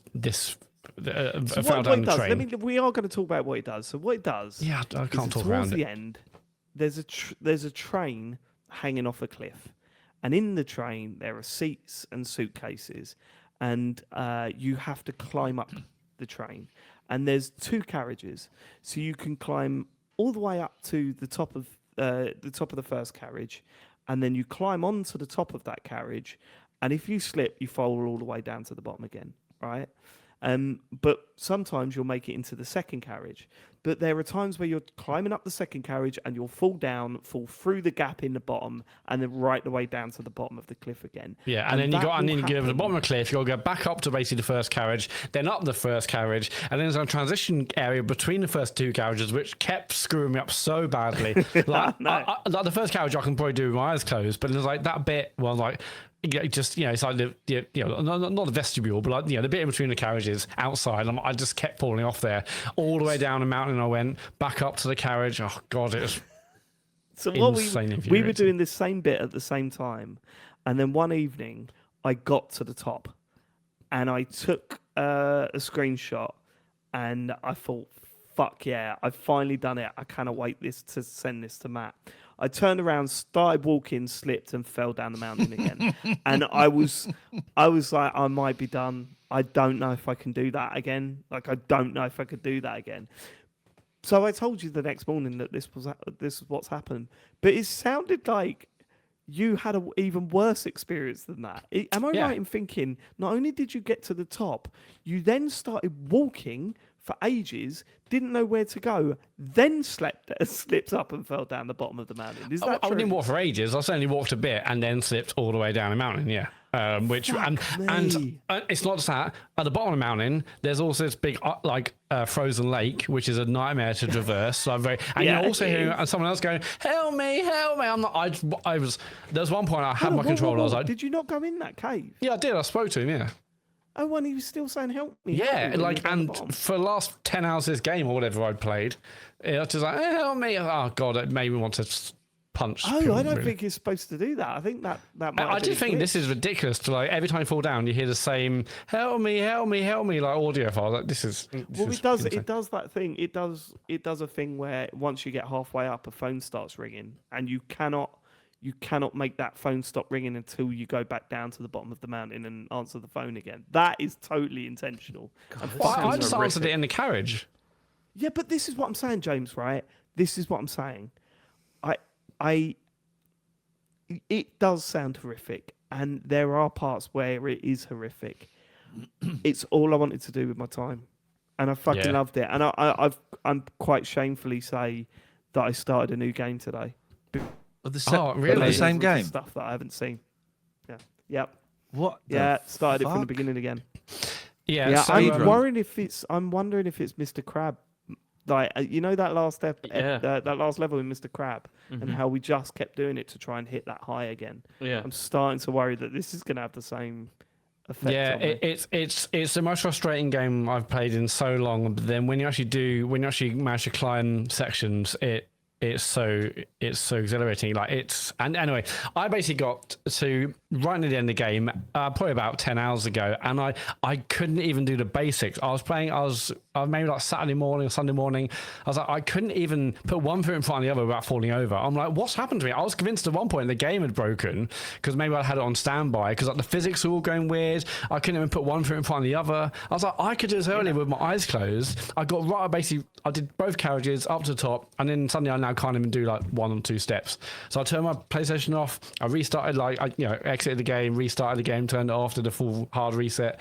And I was like, I feel like I was losing my mind basically, and I was like, I might not do this. I got so close to the end, I may just give up now. It was unbearable. But and earlier tonight, I wanted to talk to Dave over the weekend. I was really close to ringing you. I was like, no, I'd say it for the pod maybe. And then today I messaged you saying, oh man, if I don't do this now, I don't know if I'll ever have the ability to do it ever. But then typically I did do it. But then. Yeah, I finished the game, and even after all that, after all the stress and anxiety and feeling like I'm losing my mind because I was never going to do it because he kept falling over, which is obviously all my fault. I thought it was absolutely amazing. I absolutely loved it. So good. There's something really special about it. I mean, I feel like the last few hours of me like failing over and over again definitely probably took like a point or half a point off it, but. And I had many more kind of ideas about what is going to do narratively. It didn't really do. I was like, oh, maybe it means this, maybe it means that. You've maybe not actually seen the narrative. That's why. How many hats did you take to campsites? Because I think that only adds so one. much. Yeah. So I only did one, but I did one just before on my second run, and I was like, oh shit, there's so much here that I don't know because I didn't fuck around with the hats. Yeah, there probably is. But yeah, it's just compelling. I mean. Even with all the frustration, there was something. I'm like, okay, one more go. Like, okay, I know I've fallen down 50 times, but I know how to do it now. I'll just do it. Anyway, I can't even describe it. Here's what we're thinking. James, stream it. Oh, gotta fuck. stream it, man. Yeah, this game sounds This game sounds horrendous to me. It's honestly, my sphincter is tightening. But I've seen the couple of little clips you shared in the WhatsApp group, and I found them very, very funny. And first of all, I'm calling it now. This is going to be your game of the year. I'm calling that now. It's going to win. It's going to win. And dear listener, James's face looks disgruntled, disgusted, bored, all of these things. And that is why I would like to see you streaming this game. You get angry when people raid your streams and do a nice thing. So imagine playing a game you hated like this. It'd be wonderful. Don't get angry. It's just distracting, isn't it? When you're like... James, come on, please stream this. It will be so good. And honestly, I genuinely think once you get to the end of it. Also, I don't think you should be able to have opinions on sort of third-person adventure exploration games. And it's not until like you this. finished baby steps. Yeah. No, 100%. it. Oh, I'm gonna have to do it, aren't I? This is Come on, please. I'd love it so much, James. I genuinely think you'll get a kick out of it, but more importantly, I will get a kick out of it. It's satisfying like a Dark Soulsy way, and like putting butting your head against the boss for ages and ages, and when you do, you're like, fucking hell, I did it. And then there's another challenge. But See, I played the trial for like 20 minutes and I was like, fuck this. It's easier though. It's really funny. When I first started playing it, I was like, "Oh no!" And then like I remembered how I moved around in that game, like after like 5 hours, and compared to the first half an hour, and I went, "Oh no!" They intentionally made it harder. He doesn't walk as well in the opening half an hour because that's the fucking point. And now starting again, I'm like, "No, they didn't. It was exactly the same at the start as it is." So you do get better at it. It's not like you're constant. And not only that, James. Even when I was up and against it, climbing this fucking train for the 500th time and just thinking, fuck this is going on forever. There's still part of me going, this is really doable. This is really doable. And that's why it's compelling, because you're like, look, it's just one thing behind the other. Yeah. I guess what's funny is like when on the credits, it shows your game clock. Look. Oh, yeah, okay. Yeah, right, it shows your clear time. Yeah. And, what the fuck? So on the PS5 dash, it said I put 40 hours into this game. Fucking hell! But the clear time on the credit said like 7 hours 40 minutes. Whereas David's like 13 and a half hours. That must have been a glitch. It must have been a glitch because well, did you play it for 7 hours, Matt? On one night, yeah. Yeah, it's definitely more than that. Oh, we couldn't work out why. I think the clock reset. I think you hit the yeah. limit and it started again from 0. 40 hours to complete though, Matt. Come on. What a game. How long was your credit? We need to talk off. 40 hours. I don't want to spoil anything. Okay, right. Yeah, fucking. I absolutely love that game, James. Yeah, I would love to. Game All right, over, James. I will do it. I'll do it, but I'm just trying to think when to do it. But I will do it. Good, because the artwork's Friday, done. starting Friday. We'll let him know because the social. Well, I do my show on Fridays, James. Oh yeah, you used to clash, didn't you? Yeah, I used to the Clash of the Titans. I mean, El Clasico. Maybe I need to. Yeah, maybe Saturday. I don't know. Maybe I'll do Saturday. I'm free. I'm free all fucking day Saturday. You start anytime you want. Boy. I'm there. I am there. All right. Okay. Steps. I'll do it. I'll do it this Saturday. Yes, mate. Saturday at 9? Cannot wait. I will watch every second of that This stream. is very exciting. Isn't I it? am looking forward to it. We Farley Steps is happening. I'm really scared. Can you do it? I like it when you do it with shots. Can you do shots? Oh no, not what? Every I time think- you fall over. I think start sober and go from there. Yeah, facts every time you fall over. Absolutely not. Whacking the Jägermeister every time he trips up. I might figure out some way I can work that in because He it loves might make it alcohol. more enjoyable. Yeah. He does love alcohol. He loves it. Let him enjoy so it. weird. Let him enjoy it. Have a good time. I can't that's summon things or on anything, though, Saturday. can I? I can't get anyone to can't like summon. come and help me. No. You cannot. I Summon. wish I could at some points, but no. Brief one for me as well. A brand new game that came out. I was sent code for Sonic Racing CrossWorlds, which I've been playing on the PS5 with Charlie. I've done a couple of Grand Prix. This has been getting some really good buzz around it. A lot of people saying that it's up there with Mario Kart World. Not for me. Look, I think Mario Kart World was. I understand people's frustrations with it. We had a blast with it. I'd say surprisingly dropped off of it. Like we're not playing it at all at the moment. Although the kids played it this weekend. Saying that, I'm like that with most Mario Kart games. I'm intense with it for a period of time, and then stop playing it, and then at some point we'll pick it up again and play it, and we're more likely to be playing World than 8. But that's mainly because it's new. Sonic Racing CrossWorlds is a Sonic racing game where the gimmick is mid-track.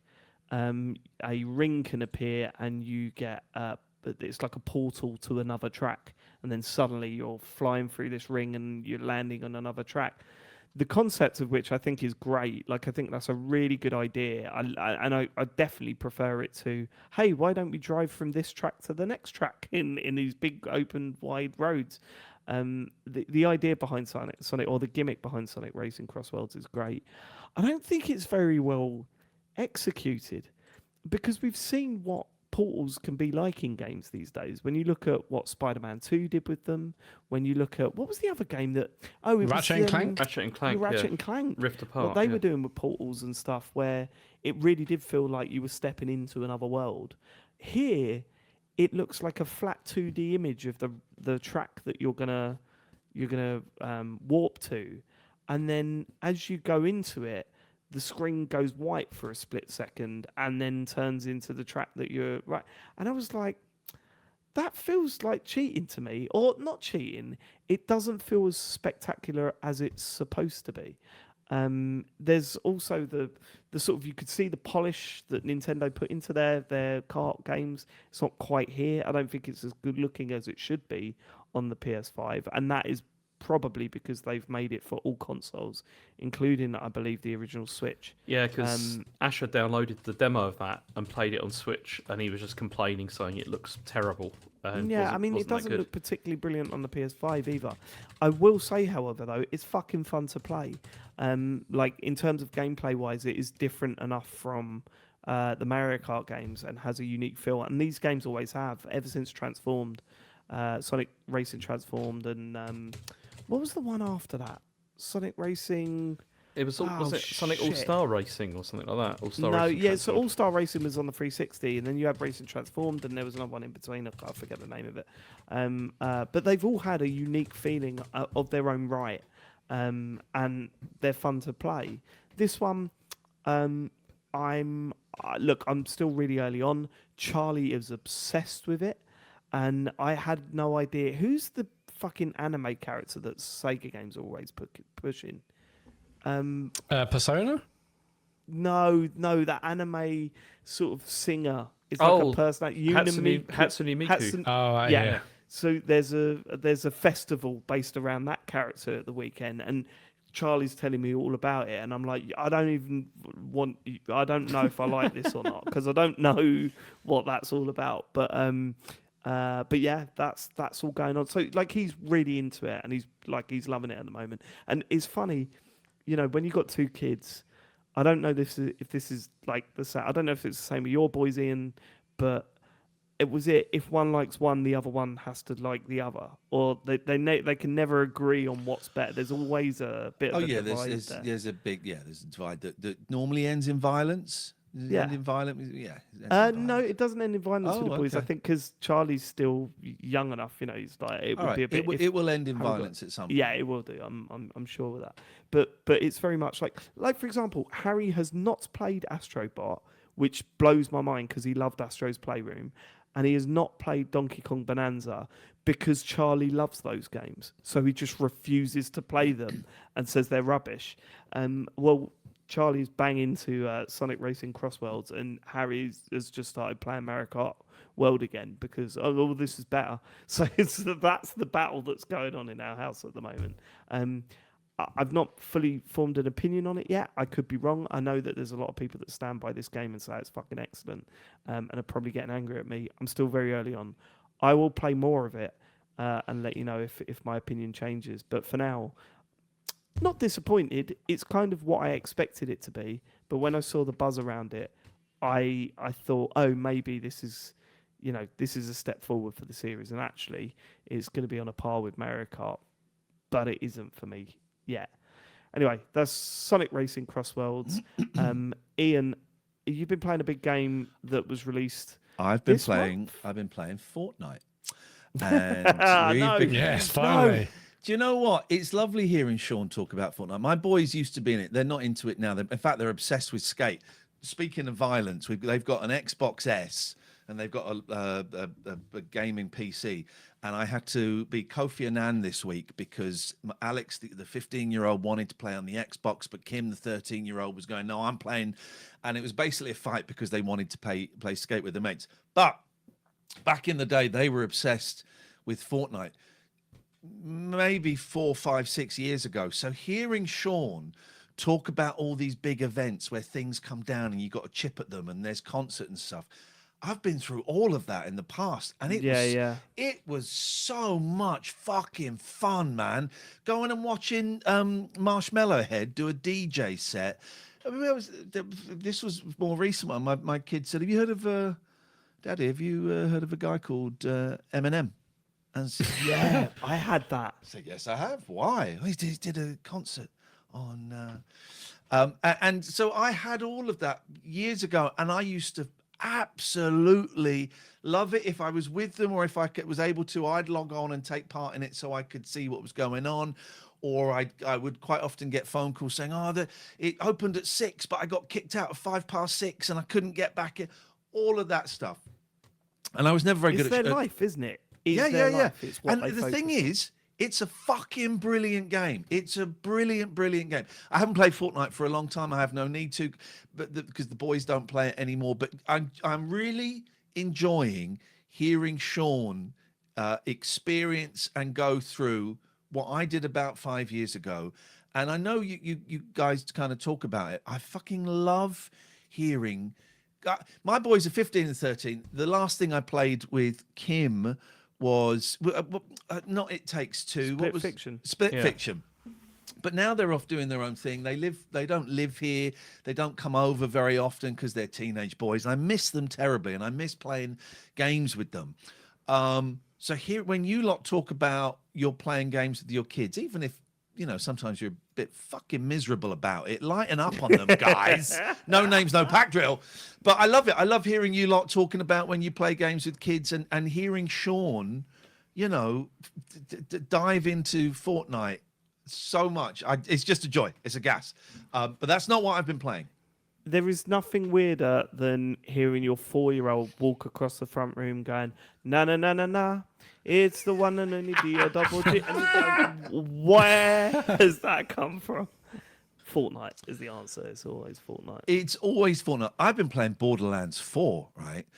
And I have, I've not really played video games for a while. And sometimes I come on here and I'm a bit flaky, and I like my retro stuff and all of that. And I've not really got into a modern game for a long time. And for some reason, I've never played Borderlands before. And for some reason, this came when it got released. I saw a couple of videos and I thought, do you know what? I think I might like that. I think that I might give that a go. And so I bought it on the PlayStation 5 on a disc. I'm a fucking idiot. And I've become obsessed with it. The obsession is wearing slightly thin. I'm 67% through. Apparently, you can complete the main story in 24 hours. I'm up to about 29 hours, not touching any of the side story. I tried a bit of the side story, and it was this guy, and he says, I'm a big fan of Vault Hunters. Could you show me your moves? I said, fuck off showing you my fucking moves. No, I'm not going to. I'm going to go off and do my mission. So I have been enjoying it. I don't know how it compares to the other one. I've read that it compares favorably to 1 and 2, that maybe 3 was a little bit of a letdown. Yeah. It reminds me of, and people may listen to this and go, what are you talking about? But for me, it's got a very similar vibe to the first Halo game. Talking about Halo, there's just something about it. I'm enjoying it. I'm not very good at it. I had to set it to easy very, very early on, and I had no problems with that, Dave, because years ago you told me it was all right to go to easy. I'm 67% of the way through. I beat that boss that I was telling you about. Hey. There was this boss she was just doing my nut, and I just couldn't get it. And then today it's like, right, I've got 2 hours before this. I'm going to spend that 2 hours, and if I don't beat the boss, the game is going out the window. But I beat her. It feels a little bit like now that it feels a little bit padded. It will say, right, you've got to go and get the radiation energy bar, and it's like on the other side of the map. And I've worked out you don't have to kill all of the enemies when you're traveling. You can just kind of jump past them. So you go to this thing and I go, oh shit, there's loads of enemies in there. You have to kill all of the enemies before you get the radiation bars. Oh, that's all right, I'll kill all the enemies. Then you start getting the bars. It goes, shit, there's more enemies coming. You've got to kill all of the enemies. And it feels like they're kind of throwing that out a little bit now. There's been a couple of glitches where there are some areas where you have to kill all the enemies, and I've missed a button or something. So I've killed all the enemies, and I've got no idea what I'm doing. And I've Googled it, and it says, you just got to press this button. But because I've done it out of order, then they send more enemies in. I'm gonna 100% the main story. I don't think I'll go back and do the side stuff. I've not bothered stopping at villages and stuff like that. I'm enjoying the story. I think I want to complete it. Now, the one thing, and I said this to you, Dave, when I was struggling with the boss, and James mentioned summoning, right? I would love it if they introduced a service where you're on a boss and you've been doing this boss for nearly 2 hours, right? And you could just pay like £20 to someone to come into your game who is like good at it, come into your game, beat the boss. There's £20. You pick up where the game has left off. I would absolutely love that. They kind of have a thing where people can join your game and you can do missions together. And I had a great couple of games there was a Rusty Coin Purse. If you're listening, Rusty Coin Purse, man, we have fun on that mission, right? There was another guy. Yeah, we bonded. We did. We had a chat afterwards. And I really enjoyed that, man. I'm going to add you as a friend. And I'm 52. He was an adult as well. There's nothing weird. But there was one guy, and like the thing, and he wasn't talking to start with, and I kept going, fucking.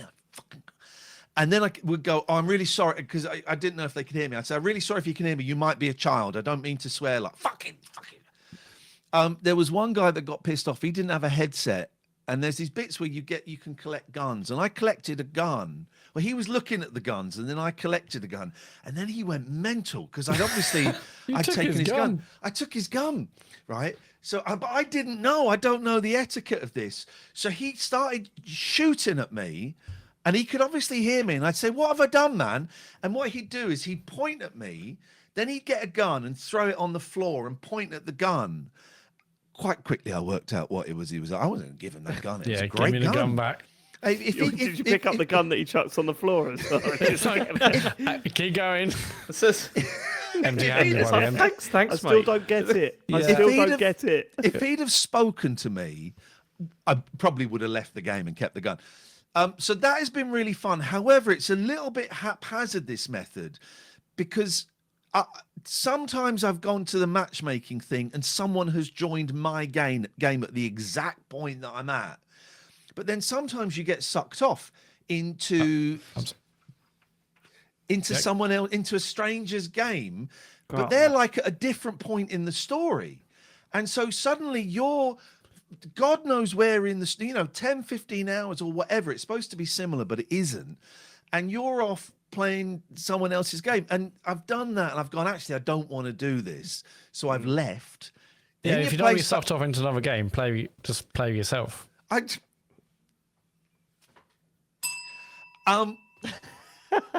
then you've done that, and then you reload on that bit of the map, which is fucking miles away from where you're meant to be. And I've not set up all the fast travel points. So I would, I'm enjoying it. I would love someone to come and finish the mission with me. I would love Rusty Coin Purse to play with me. Someone they can remote into your game. Like people You can said do this. That. You said this. I don't know. Yeah, PlayStation can do that. Are you on playing on the PS5 launch? Play on the old PS5. Matt. Yeah, I think that there's like a thing, isn't it? You can share controllers, or someone can log into. But I don't know anyone. I would like an app on my phone, Game Solvers. There's a name, Game Solvers. I'm going to go onto Game Solvers, and I'm going to look for Borderlands 4 at this precipice thing. Oh, look, there's Charlie in Philadelphia. He'll do it for $30. What's he doing over there? Well, he lives there. Making bank. Oh, he lives there. Sorry, I thought you talked about my son. No. Then there's Susan, who lives in Japan. She's $15, but she's a little bit lower rank. Oh, and do you know what?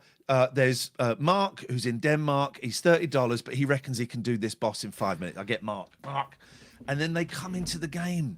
Okay, can I ask you a question, right? Yes. But does this have to be a person though, or would you like the Microsoft approach and go for a co-pilot? Get an AI to do it for you instead. If an AI could do it for you, I would like. Yes, I would like. I think when you're trying to log into your bank or something, and you get the password, you get the password right, but maybe you miss off a question mark. What was the password? What? David is a bell end 69. I've tried that. I've tried it. That's the same as mine. I would like it when you're logging in. If the password is close enough, it goes. Well, obviously, you know what you were trying to type. Come into the bank. I would like that. And I can't remember what this has got to do. Yes, I would like it to go. You know what, Ian? You got close enough at killing this boss several times. You just kept falling off the rock in space. We're gonna give it to you. We're gonna give it to you. It's a know gimme in you've golf. got it in you. Yeah. We are gonna give it to you. It's You want yours. to Funky Kong it? You want to Funky Kong it? That's What's what, a Funky Kong? Isn't that what you do in the Donkey Kong games? That's Yeah, in because Tropical Nintendo Freeze. are all Yeah. about this. Yeah. They love this. They're like, right, if you can't do it, like, so in most of the Mario games now, if you can't do a level a certain amount of times, it will give you a power up. They'll let you piss through it. Well, there was one where it was like, do you want Luigi to do it for you? And I was like, no, I don't fucking want Luigi to do it for me, actually. I can do it, Nintendo. Then there was Funky Kong. You could press the Funky Kong button and it'd take you to the end of the fucking level. I like the sound of that. Someone in the chat is saying, "Open your world and people can join you." I think my world is open. No one wants to join me.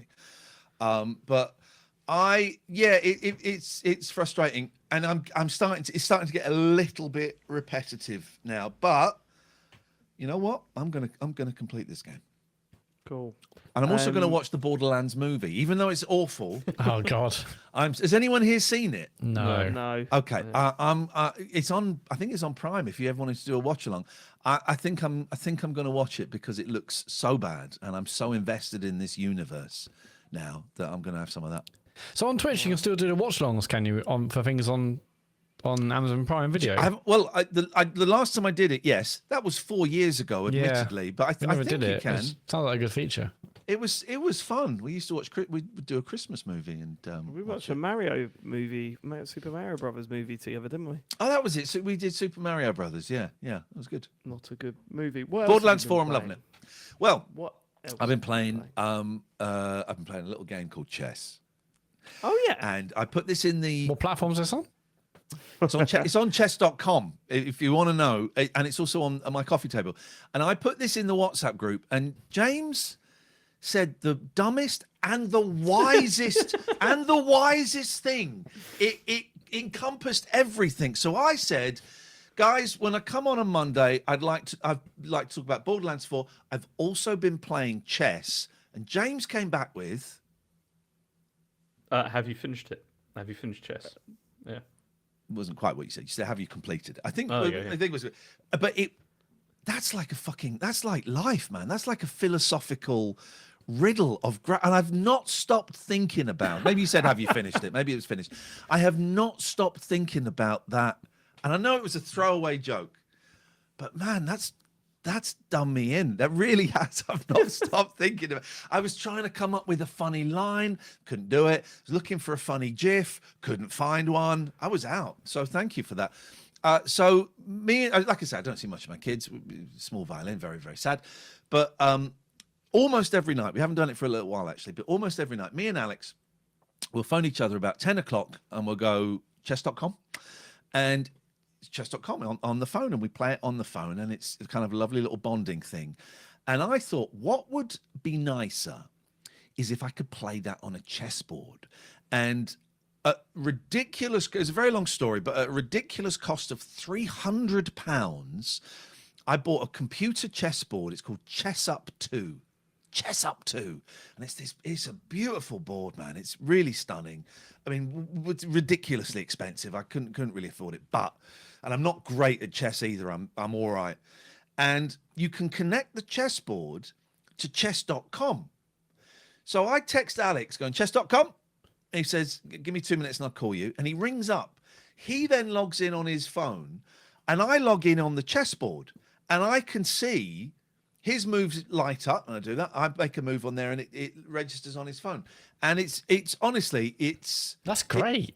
It's incredible. So are you physically moving his pieces, or is it like Jumanji where they're magically moving? you have to move the pieces. You have to move the pieces. But Sorry, guys. magnets. Could that not happen with magnets or something? I don't know. Oh well, that should be possible. There's been a few kickstarting scams about that where the pieces move themselves. I don't think there's a board out there yet. Maybe there is, but there's some great kickstarting scams. But no, it lights up, and it's just I play better on a chessboard, And great. it's honestly, it's so much fun, and it's a lot of money, but actually, it's money well spent, I think, because I'm having an absolute blast. Yeah, playing like that. I like is it Gary Kasparov? I like a Gary Kasparov chessboard when I was younger, like an electronic one. I mean, that was a long time ago, but yeah, I used to love chess in school. I remembered I was in a chess club and would enter competitions. Dave, your boys, both not So both. not Harry, but Charlie's playing in a chess. chess club. He's 6, Yeah. and he blew my fucking That's mind. crazy. He's this playing week. chess at 6. Yeah, he's rubbish at it. He's not beating me yet. In fact, actually, he did nearly fucking beat me. We played one game. That's before the he goes to turning bed, point when they beat right? you. Yeah. Yeah, we played one game before he goes to bed, basically, and he did a move that, you know, when like you playing with someone that doesn't know how to play chess or whatever, or you're playing with a kid and you're not really doing it, and they'll do something, you go, ha ha ha, oh, well done. He did that, and I went, that's not a move, Charlie. He went, yes, it is. I went, you can't. You didn't. No, you cannot. What did So you call what he it? did? There was 2 pawns next to each other. He moved his pawn behind mine and got rid of mine. Right? And I went, that's not a move. And he went, yes, it is. En passant. And I went, what? What And did he you went, call me? En passant.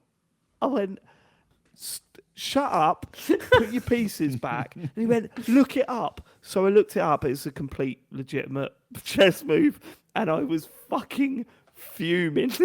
I was like, I could not. I still beat him, but he was delighted with the fact that he did something in chess I didn't even know existed. Genuinely didn't know exists. It only works with a certain. There's got to be a certain move that each of you have to make, and you've only got one chance to make the move to take the pawn and everything. But I couldn't believe it, and it, you know, teaching chess is really easy, right? In terms of what each piece does. So if you're in a regular chess club, which Charlie goes to in his lunch breaks, they must get to a point and go, oh, there's a secret little move that not many people know. Look, what about this? Because he knows about switching the, I don't know the names of them, the king and the king. Yeah. The king and castle. When you say, he knows all that stuff. Yeah. But I knew that. I didn't know about en passant, and I could not believe it when he showed me. I was like, I'm actually scared of what's going to happen in about a year's time. I told you, man, get him on chess.com. Look for Iain Lee Dabos. I don't know why that. You know, when you're signing up to something quickly, it's like, oh yeah, Iain Lee definitely. Dabos. Just a quick name. Just Could a be quick anything. name. Get him on there, man. Yeah. Do you remember your first online name when you like joined a chat room or something? Because we've all got ours and they're really bad. Oh no, I remember the first. I heard you talking about the first Xbox game you played online, and yeah, mine was MotoGP, and then I was Mike Nesmith. But before that, Oh, you were. I remember your gamer tag was. I was Mike Nesmith. for No, I know ages. exactly what my first online name was. It was Del Ramos. Oh, I think I've heard you say that before. I still use it. I still use it now. You know, 30. That's well, right. 28 That's years right. later, Because Del you really Ramos. remind us of a friend of ours, and his online name was Del Bongo. So it was really weird hearing you say that your first online name was Del Ramos. Yeah, mine was the Sega Dude. Wow, the Sega dude. The Sega Dude. Matt, what was yours again? No. 16-bit pixel. I like that. I think that was my email address, really. But like, yeah, like the first email addresses. I think that was that. But What was yours, James? Jimmer. Oh, that was Jimmer. it, Jimmer. Jimmer. Jimmer, yeah. Jimmer. Jimmer. Who's got the right, James? Is that all you've been playing? That's Ian? Sorry. is all about. I just want to quickly shout out. I'm very excited about Bruce Lee being in Hitman. Actual Bruce Lee. Bruce Lee was my first obsession as a little 11-year-old karate boy, and so I want to get some Bruce Lee in Hitman. Why would you not say kid in that? Why did you go with boy instead of kid? Do you know what? no, it's a famous movie series, Karate Boy. As if you order it off Team, because I was thinking of karate. Because if you're an adult and you know karate, you're a karate man. If you're really good, you're a karate master. But I did not think of saying kid. I would like to apologise for that. No, I accept Thank the you, man. apology. I appreciate that.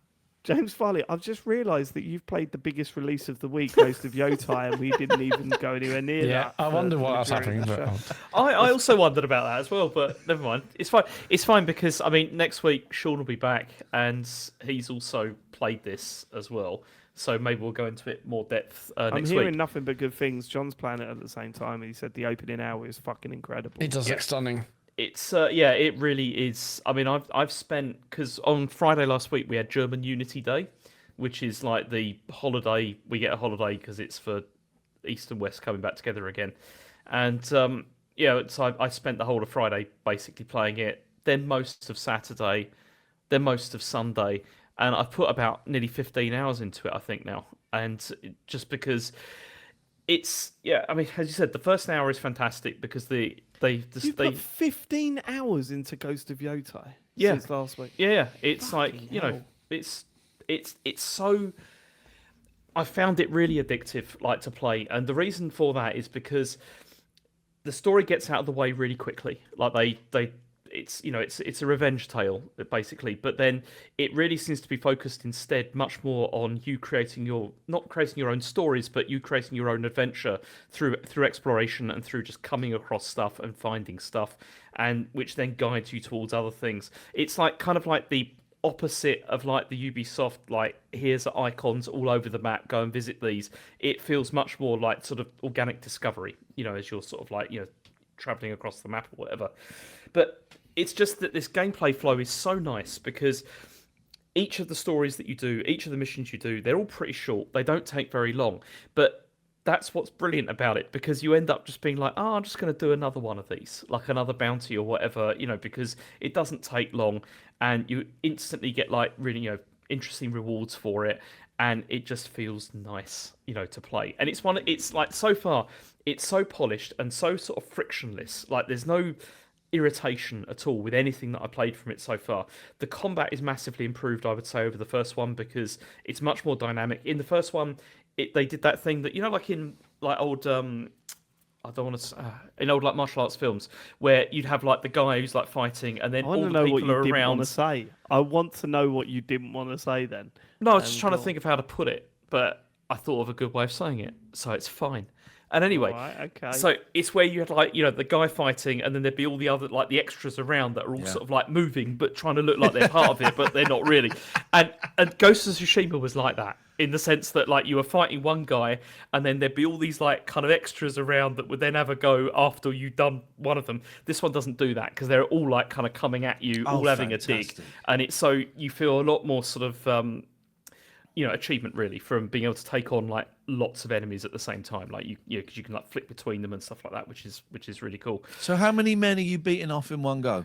I mean, I can take on probably about, I don't know, maybe about 7 or 8 men at a time. So you're on the screen beating 7 or 8 men off all in one go. Wow. Fast hands, man. Fast hands. It's impressive. Seriously. I mean, they're going all over the place. When it's when I'm fighting. It's What? That didn't even make sense. To me. But yeah.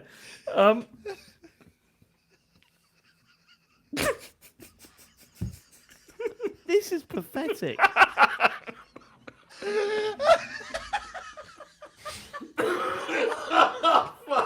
gonna fucking pass out in a minute. Oh, but we gotta lose He's James. Okay. Sorry, Okay. James. Back to you, sir. Yeah. So yeah, that's a fantastic aspect of it. And I don't know where I'm going with this now. Okay, so I've got a question. So I never played Ghost of Tsushima, but does this game start off expecting everyone who has played it to have all that experience so that it kind of goes straight into the action? Completely different story, isn't it? Yeah, it's totally different. You can play this, don't have to have played the original, probably better. I mean, I enjoy Ghost of Tsushima a lot, but it was very formulaic. This film's much less so, and I think you can just jump into this wherever. And it's, I do want to play this, but there's so many other things I need to catch up on. This is going to be my Christmas game, I think, because I've got a million things to finish before Game of the Year season. So, yeah, this looks amazing. And I never played the first one. I don't know why I didn't jump into the first one, but this one looks just beautiful. So I started the first one and I just couldn't get. It was one of those situations where I just stuck it on, and I wasn't in the mood for an open world game. And I was like, you've really got to be in the mood to tackle an open world game, I think, or be really into the themes. And it's funny with this one because like this is like from what I've played so far, this is not going to win like any sort of like Game of the Year awards, I don't think, because it is very much not sort of breaking any conventions. It's not changing anything. It's not revolutionary, I wouldn't say in any way, but it's just so polished and so like so sort of fun to get around in. That it's just really nice to play. Is Ghost of Tsushima and maybe this also could be like an 80-hour open world, or is it? I've no idea. Well, I've no what idea. was Ghost of Tsushima? Was that like a? Could you mainline it or that? I think I probably put about 40 or 50 hours into that, but I ended up just doing everything. Oh, so the same length as Baby Steps. Okay, cool. Yeah. So but no, it's excellent so far. I think I'm going to make this my Christmas game. To be honest with you, there's too much to play at the moment. It's insane. I think you're definitely for some like reason this. I've restarted a bloody game that drove me to madness anyway. But here we are.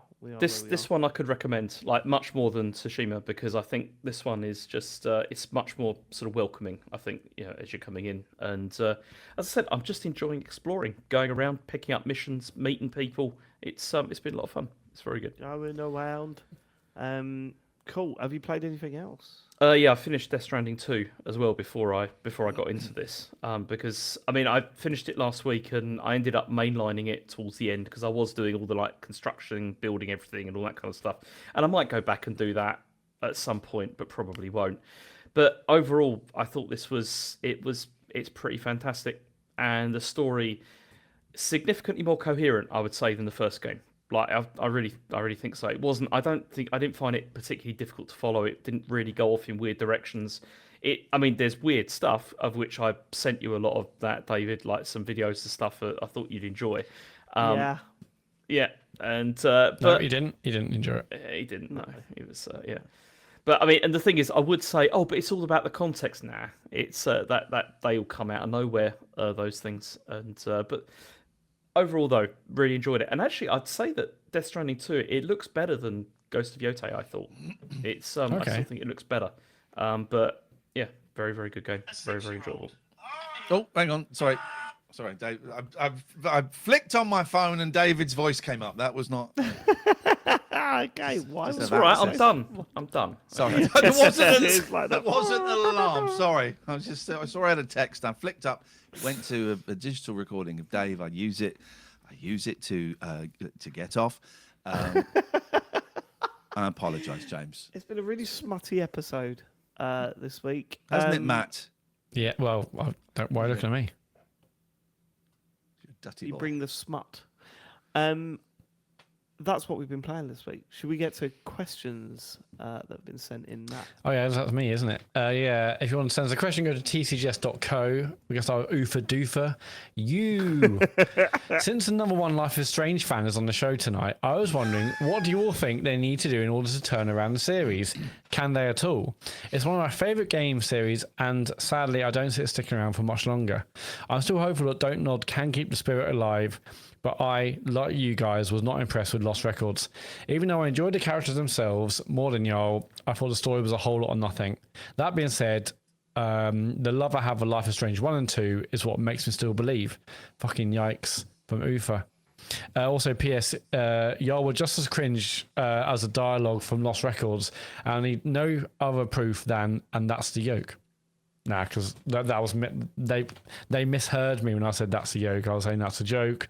That's not cringe dialogue I at all. think we proved that you actually said that's the yoke. No, you didn't prove anything. I know what I said. I mean, we love the series, but I don't think any of us have also the confidence that they can. I'm not sure what they can even do to really bring steady it decline back. now for a long time. Yeah, I think steady it's- decline for a long time. It's kind of done, isn't it? I think in terms of this, Yeah. but there's loads of other stuff that's coming out which is good in terms of like visual novel or this kind of stuff. But I think in terms of Life is Strange, I can't see how it's going to be. They can turn it around at this stage. I'd love to see what the As Dust Falls team are doing. Yeah, Because that's what I'm excited Yeah, for. exactly. Yeah.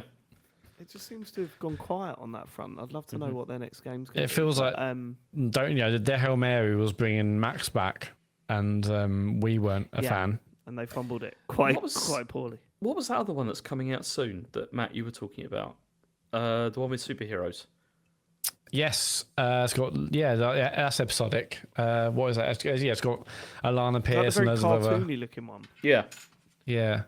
It was the one Yeah, that that it's looks right. it's former like Telltale people I think are doing it. Yeah, forgot I the know, name. and it's got a really amazing cast. While you're thinking yeah. about that, Ian, what would you do to improve the Life is Strange series? Oh, I think it's hella sad what is happening to that franchise. As you know, boys, it was not my cup of tea.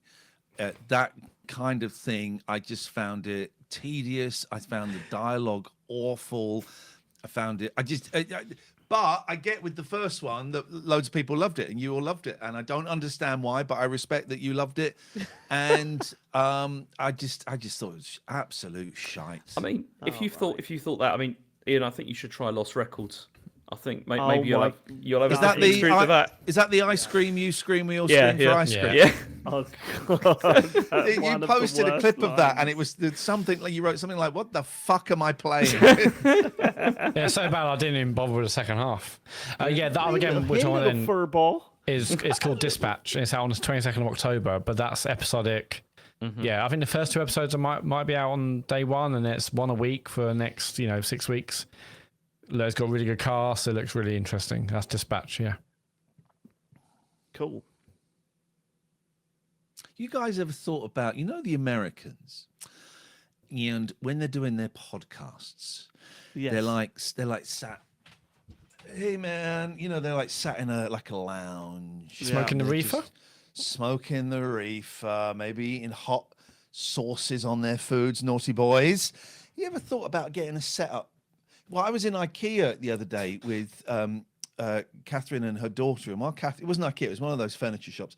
And while Catherine was off, me and her daughter sat down on the sofas, lay back. She brought a picture of a microphone up on her phone, and we pretended to podcast. Oh, great. And I often think about converting a room in my house to To one a of full those set. to a full set, and you've got microphones sat there, and you just go, yeah, man, that ice is what ice are doing terrible. All of that. Have you guys ever thought about doing that? Yeah, I try think you need to to be a do little that. bit uncomfortable, don't you? You need Sorry? to be a little bit uncomfortable when you're podcasting. You do need to be a bit uncomfortable. See, I because try and do otherwise- that towards the end of the show, but they get annoyed when I do Yeah, that. I know, because you do this, James. You go, yeah, fucking, yeah. And you're like, no, just into the mic, please. Into the mic. No, I genuinely believe you need to be a little bit uncomfortable. Got to suffer for you, right? A little bit of sand in the Vaseline. Yeah, otherwise come on, put some effort in. Yeah? Okay. All right. Well, that's my view. so you don't want to do it. invest in a studio in my spare room. I That's would love a absolutely studio fine. if we all live close, yeah, but Well, unfortunately you we do can not. you can invest in it, so I can build it. And then Okay. Hold on a minute. Hello, Tommy sir. Boyd did this to me, so I'm not having Oh. it from you as well. I What's a wrong remember. one?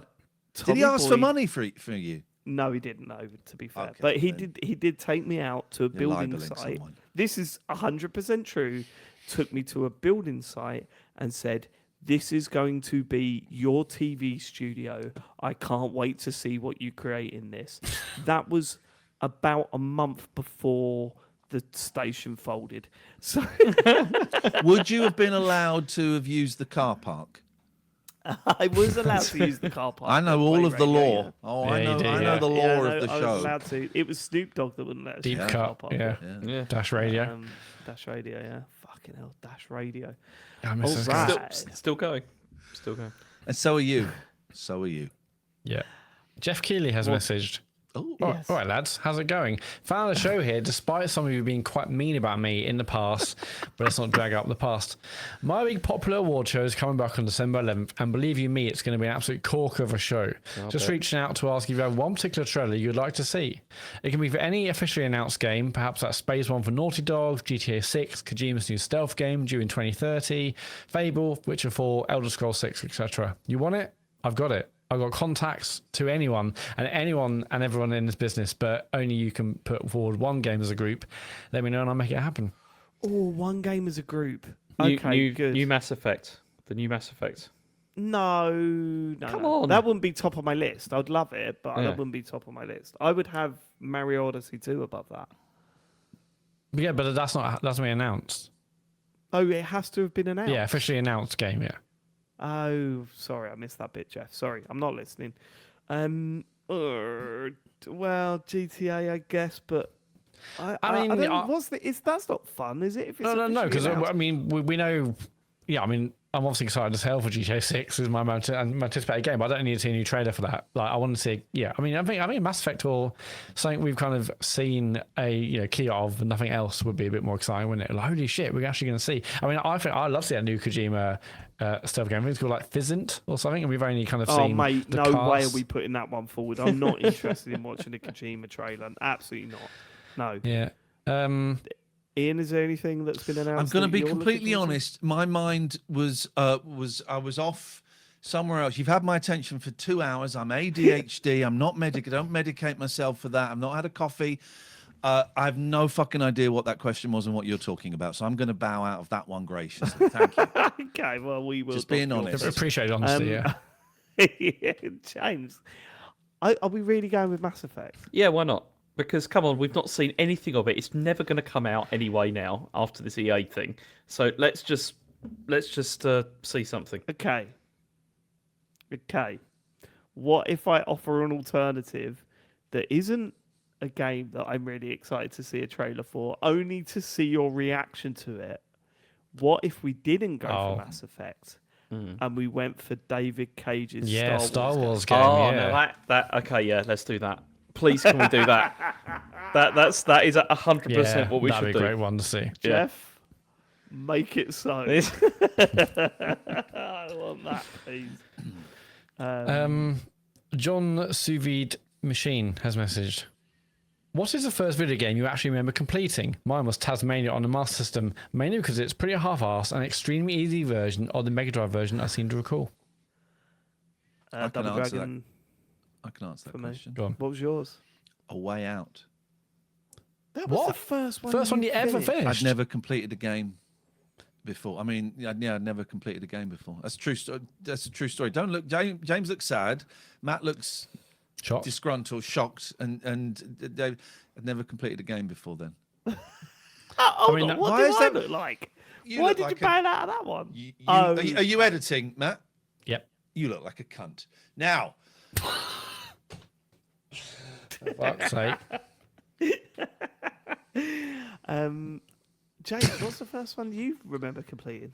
I was Pong? just no. It probably was Granny's Garden. It's probably Granny's Garden. We only did that last year. What the fuck are you talking about? No, but I played it when I was a kid as well. When I yeah, was but like you really didn't young. finish it when you were a kid. No, we did. I sat there with my dad and we finished it. Yeah, it's true. You finished Granny's Garden with your dad. Yeah, definitely. Oh, that's right, because he works in a school and he nicks it from the school. Yeah. Didn't he, over summer. It was we used to get the BBC Master home, like over the holiday. It's brilliant.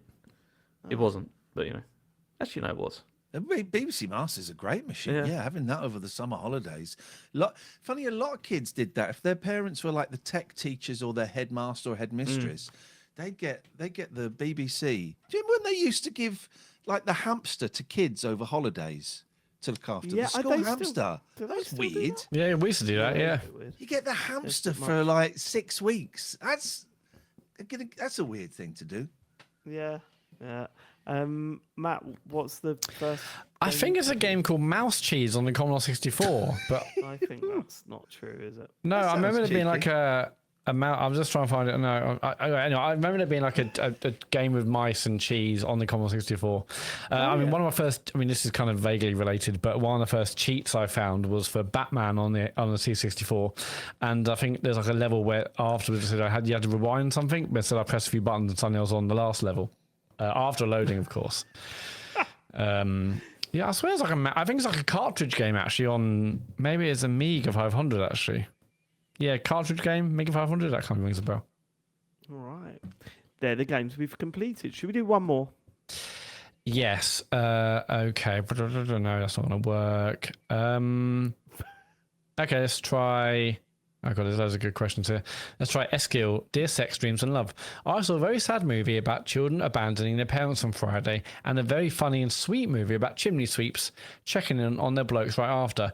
Do you tend to play very polar games after each other, or will you play 2 RPGs in a row? Were they chairs. for rescue. films? Did they say? Was Yeah, yeah. Is the first one weapons? Those are movies. The first one weapons. Is that what that's a reference to? Sounds like it. Yeah. Fucking terrible. And is the film. second one Mary Poppins? Yeah. Oh, we've cracked the code. Wait, checking Done in it. on their blokes. Blokes. Right up. What? What does that mean? You should have gone with the Phil Spencer question, Matt. It was better. We can abandon this question, can't we? can Can we both. abort the question? Do we? No, no. Let's do one more after this. So yeah, I don't specifically go for something polar opposite to what I've just completed, but it is definitely hard to go from an open world game to an open world game, like and or something really story driven. Because I talk about this to Sean a lot. It is tough when you've got into a world and the rules around the world and the characters and the all of that stuff, and then you start another game and it's like there once was a spirit that over, and you're like, oh, I've got to do it all again, and I've got to learn another fucking world and universe and rules and shit. So I try to space those out a little bit. See, I had that a bit with going from Death Stranding 2 to go to Yōtei, but then it's like Yeah. not. But it's not because because they're both sequels, so it's like I kind of know what I'm getting with it. Yeah, so Do you know you're what I mean? So already you're like- in. yeah, No, so it's you're like, it's fine. absolutely right. That's definitely when you're starting a completely new series that you've not played before. But yeah, I certainly struggle with that stuff. Okay, we'll do a Phil Spencer question. Sure. Phil Spencer, here at Xbox, we're on a bit of a roll at the moment, but we're starting to run out of ideas and we need your help. Can you think of other ways we can do what? Can you think of other ways we can piss people off? Stopping game sharing, that would absolutely destroy me at this point. Yeah, Because I game share with my son, and if it meant that I have to buy 2 copies of FIFA, that would be it for me. I don't think I could play on. That would kill me. That. So I'm glad that that's not the case. Does that work on PlayStation, James? Yes, it does. Yeah, because I So do that. you but Yeah, it's different. share- You've got to log in, log out, haven't you? Yeah, I share with Asher on his PS4, and so all it is I just have to have my account on his machine, and then if he wants to download something, I have to go in and download You it. download it for him, and then Yeah, you and then he play can that play game. it. Okay, Yeah.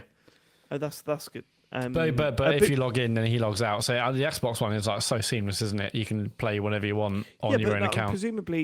Presumably you can both. How does that work though? So on the PlayStation, if you've bought a game and Asher also wants to play that game, can you play at the same time?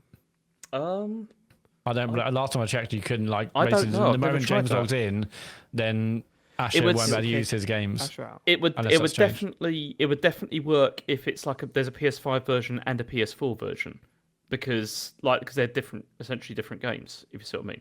So if I play FIFA, for example, then he could play the PS4 version, I could play the PS5 version at But the you same have time. to buy both versions. No, you get both. Like when you buy it, you Okay. get both versions. That's a So weird way of doing it. Yeah. Okay, fine. But that's what would kill it for me. Game sharing on Xbox. If that doesn't work, That's such a good feature, but I mean, I don't think that doesn't feel like something they would take away. Well, actually, maybe. Well, so many people take the piss out of it, though. I game shared with James for God knows how many years. we're in We just different had countries. It's Yeah, and and just only had one Game Pass subscription between the two of us. It was ridiculous. It's interesting because they were going to do that family one, which has never happened. They No, talked about that it's a not lot, Surprising, and that's Yeah, probably yeah, not going to yeah, happen yeah. now. No. But in terms of what to piss them off now, I don't know. They've done a lot. I can't think. Can you think of anything else? No, mate. This is you're supposed to. You I can't was just throwing it ask out me to the Matt. question that the I was throwing it listeners out to Matt, not you. You've already spoken. But have you got an answer, James? You say it's a really good question. It is a really good question. Maybe do something like. He's really clutching at straws. I really am clutching at straws Matt, now. you should have done that one. Why? No answer, really. But... Wall, table, chair. Stolen Actually, the what good one. What was the question, guys? How could they? What could Microsoft do to make you even more pissed off with? Okay, Xbox but at Phil this point? Spencer's the boss, right? For now, yeah. He Not gets nominally. He gets a $10 million bonus. That would be on the outrageous. same day they let another 3,000 people go. He gets $10 million. And he announces it at the same time. Yeah. He announced it on But the good stage. news is, So we've got Good some news sad news. We've had to let 3,000 Yeah. of our brave developers go. They've contributed so much, and I'm getting $10 million. Anyway, see you later, guys. You're still thinking about the bad news, aren't you? Matt. I mean, at this point, anything. I mean, what I found funny was that they announced $8 games, and then they didn't even have they couldn't even do that. Like, you know, there hasn't been an $8 game after they announced that they were going to do that. So they even backtracked on that. Yeah, probably for the best. James, you haven't got an answer, have you? I cancel Fable. I don't know. You know, just as it's about to come out, cancel it. That'll annoy people. All right. Yeah. And thank you so much for those questions. It was lovely to read through them. All that's left to do, Matt, is the socials, and we're all listening. We're all listening. Here we go. This is the first time Well, I was thinking, Ian, would you like to do the socials this week? I would love to do the fucking socials. Let's I do would the socials, fucking yeah. love it. Nice. Listen, guys, thank you so much for listening to the show and supporting the show. If you want to find out more about the four fellas, our four lads that make up this computer game show, then why don't you go to the link tree, which is at tcgs.co. Go and have a look at that, and it will take you to all of the links. You can go there, you can ask them questions. You can pretend to be someone big in the video game industry. Or why not chuck them a few quid? They deserve it. They work hard for 2 hours every week. Go to patreon.com/TCGS. Full stop. There's there. no co on that one. No you're co all on right, that one. Now, listen, just to let you know as well, they've got rid of Amazon Prime. Well, they've got rid of the name Amazon Prime Gaming. It's still the same thing. You can link your Amazon Prime account to your Twitch account. You get a free sub, and you can give it to anyone. Why not give it to these boys? Why not give it to Sean, to Matt, to James, and to David? Give it to them, make them smile. They make you smile. Give them a pat on the back. Say thank you. They do it because they love you, and I think they deserve it.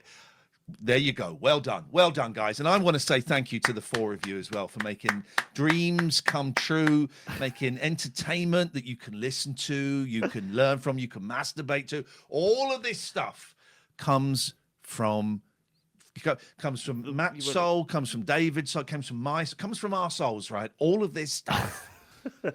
And I want to thank you, and so do the fans and the listeners. Well done. Well done, guys. Well, I want to thank you, Ian. Thank you so much for joining us. Can I just check, Matt, how was that, Matt? Yeah, you nailed that. Yeah, you didn't mention James's stream, but that's fine. Apart from that, you really really good. What was James's stream? No need to mention that. James is on Saturday is going to be playing Baby Steps, and it's going to be a lot of fun because it's the kind of game he dislikes, and he gets a little bit grumpy, and we like watching that as viewers. And he's going to have a slab of cheese every time he falls over until his heart gives way. Saturday night. That sounds great. What entertainment that is. Until his heart gives way. Ian, where do you want to send people? What is your plug for the show? IainLee.com. Go and have a look at that. You can come and see me and David in Bath, the place, not the bathroom facility. February the 7th, 2026. And there's going to be a few more shows. I'm thinking, David, do you fancy a trip to Belfast? International, baby. There's a great venue in Belfast that me and Catherine played in that I think would love this shit. Come and see us on our tour of the United Kingdom. Is Belfast in the United? Is that in the island that we own? Is that ours? Yeah, I think. Oh, it's Dublin we don't own. Yes. Okay, Yep. good. Maybe cut that bit out. Thank you so much for living it. We will catch you next week with some more video game chit chat. We love you all. We hope you have a wonderful week. Goodbye, everybody. Bye, everyone. Bye. I'm not saying it. Mr. Gamer Man, just right. Oh, we off the air. Yeah, we're leaving now. Bye. Thanks for the raid, but we are leaving. I'm such bad timing. I'm so sorry.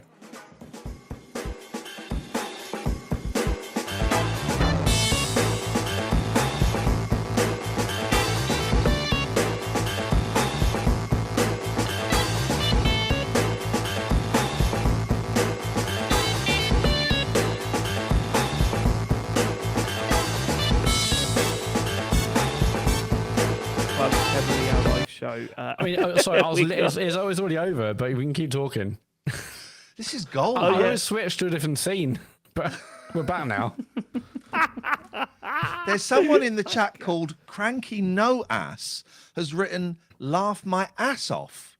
Well, did you you've got an ass to laugh off. Did the ass just disappear then, or what is going on? Okay, let's do a 24-hour stream. 24-hour stream. Yeah, we're keeping this going, keeping this train going. Hold on, Mr. Gamerman's off anyway, so it's fine. Oh fuck it. If you're ditching us, we'll ditch you, Mr. Raid and run. Goodbye, Mr. MGM. Goodbye. Raid and run. Bye, everyone. Well, thanks for the raid. Yeah, we are going to go now. Yes. Bye, everyone.